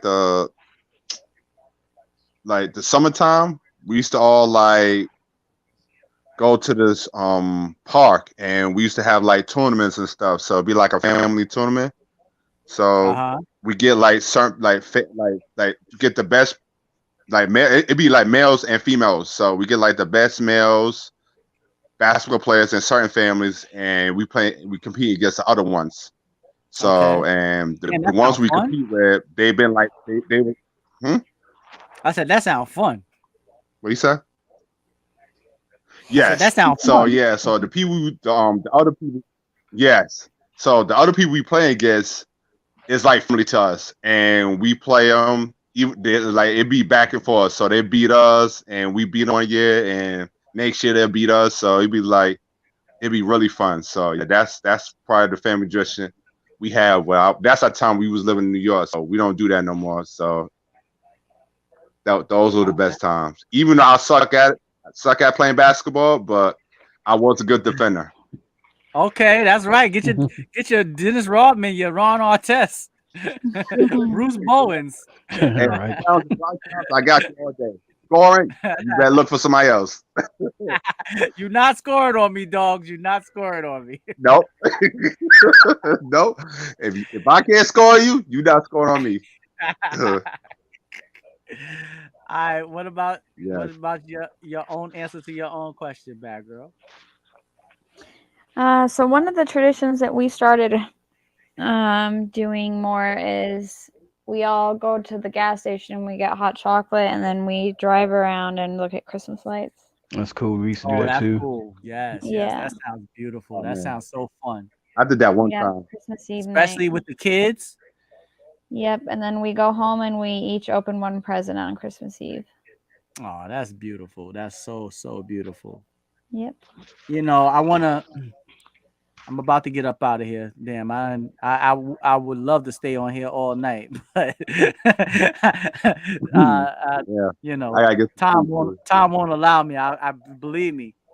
I would sit here and talk with y'all all night, but I want to say before I get up out of here that even though the times are changing and technology is taking over, family is still very important. And as we get older, we think back and remember all the family traditions that our elders allowed us to participate in. And let's not just regulate that to the elders. Now that we are the elders, we can create the traditions. Don't just leave it for the people that were Mm-hmm. don't just leave it for the people that have gone and passed away. You know, we can create our own traditions. We can create our own memories with the younger people in our family. The onus falls on us as we start to get older. The same way we remember all the traditions and all the great times that we Yeah. had with our grandparents and parents and stepfathers and uncles and aunties and grandmothers, we can be those same memories for the family members that are younger than us. So don't let that holiday spirit die with the people that were before us. And just because it died with them, Yeah. doesn't mean that it still doesn't live within us. You know, at a certain point in a certain time in our lives, we have to step up and become those elders that we needed when we were little for the people that are younger than us and our families. You know, Yeah. so although we're not as elder as the elders, you know, we're a little bit younger than the elder. We ain't in our 60s and 70s like the elders that we know, but we are still the elders. You know, Bad Mm-hmm. Girl is not even 30 years old, but she's still an elder to to her Wait, what? nieces. I'm Yeah, almost Bad Girl 30. ain't Bad Girl ain't Wait. 30. What you mean? Wait, what? What you trying to say? Oh, Bad Girl is like she's about 22. Wait a minute now. thought she was older. I thought she was like way younger. I don't know. Yeah, I'm I almost said 30. she's not even 30. Wait a minute, you thought she was in her teens? Oh, okay. No, at least like 21. Oh At no. least. Wait, hold on. Wait a minute. Flattery No, was- that's terrible. That's terrible. Wait a minute. I Hold don't know if you mean on. to flatter her, but I would flattery say, does hold on, my very- bad. No, I ain't mean to say that. I meant to say like 26, at least 26. Yeah, you around the right. Because You I good. forgot she's been on WCIS since 8 years, so it would have been kind of. I don't think she would probably been on. If she was a teen, I don't think she would have been on at the time. So I apologize, bad girl. She's probably gonna kill me now, so I Okay. apologize. You don't have to Yeah. Don't kill him, apologize. Bad Girl. Don't kill him now. I won't kill you. Okay. She said it mad calm. I won't kill you. You Um, want me to cuss him out? Oh God. No, please. nah, I've been cussed out too much already. Pretty sure that was a segment for a little while. Yeah, we might have to Oh bring God, that back. I'm sorry. We might have to bring that back. Where she just Well, Nah, said, man. I cuss too often for it to be a segment. Yeah, she done learned some new words since then, I'm sure. Yeah. Oh but God. Sure it's have. up to us to be it's up to us to be the elders, and it's up to us to create. We can also, the same way our elders created those memories for us, we can create those memories for other people. And you may feel like, okay, well, you know, I can't do it as well as the elders, but that's not for you to judge. It's for the people around you to judge how much love and joy that you're putting into their experience of the holidays, and let them be the judge. Maybe I don't think I would ever be able to live up to my Aunt B and all the wonderful things that she did for me and Eric. But that doesn't mean that I can't in return do wonderful things for my niece. She don't know what Mhm. Aunt B did. Only I know. So it's not. She's not going to compare me to Aunt B. She's just going to compare me to how happy she is. You know how happy I made her. So just Yeah. take time to make sure that as we So get basically, older, like start your own today. exactly. We talked about all the traditions that we loved as a child.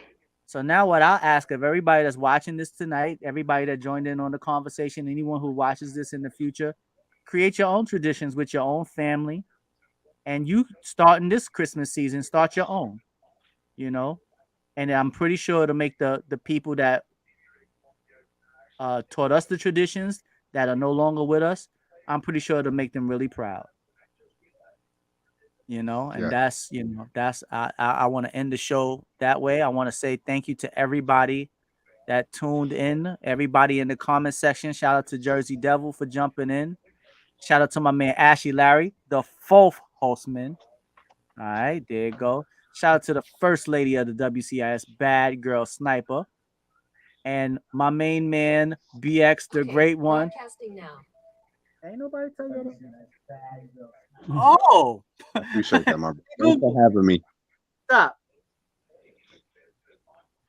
Yo, my Google just started broadcasting on its own. I think the government. I said the government was watching Jersey. I think they watching me now. Shout out to BX. Shout out to BX, the great one, with your Rudy Pool candy ass. All right. That never gets old, man. That never gets old. Thank y'all for tuning in. It's your boy, Little Fat Mushy Tove. Tove about to get cancer. It's your boy, Little Fat Mushy Tove, representing the WCIS. We can't inspire someone. OPP only promote positivity. Shout out to Waterbed Hev. I gave your name origin story tonight. If you watch this, I told you look Puerto Rican Heavy D. Bad girl didn't even know. Nope. Shout out to Waterbed Hev. Shout out to DV. And thank you for everyone for tuning in tonight and watching the community. That's all about unity. Yeah, man. Y'all have a good Christmas and be safe. Right, everybody. Yeah, everyone have a good have Christmas. wonderful, happy, merry, Love you safe guys. Talk to you Christmas. later. I love each Love and you every too. one of y'all. Happy holidays. And I will be back on Monday. Obviously, I'm not streaming on Sunday as Christmas, but I'll be on Monday.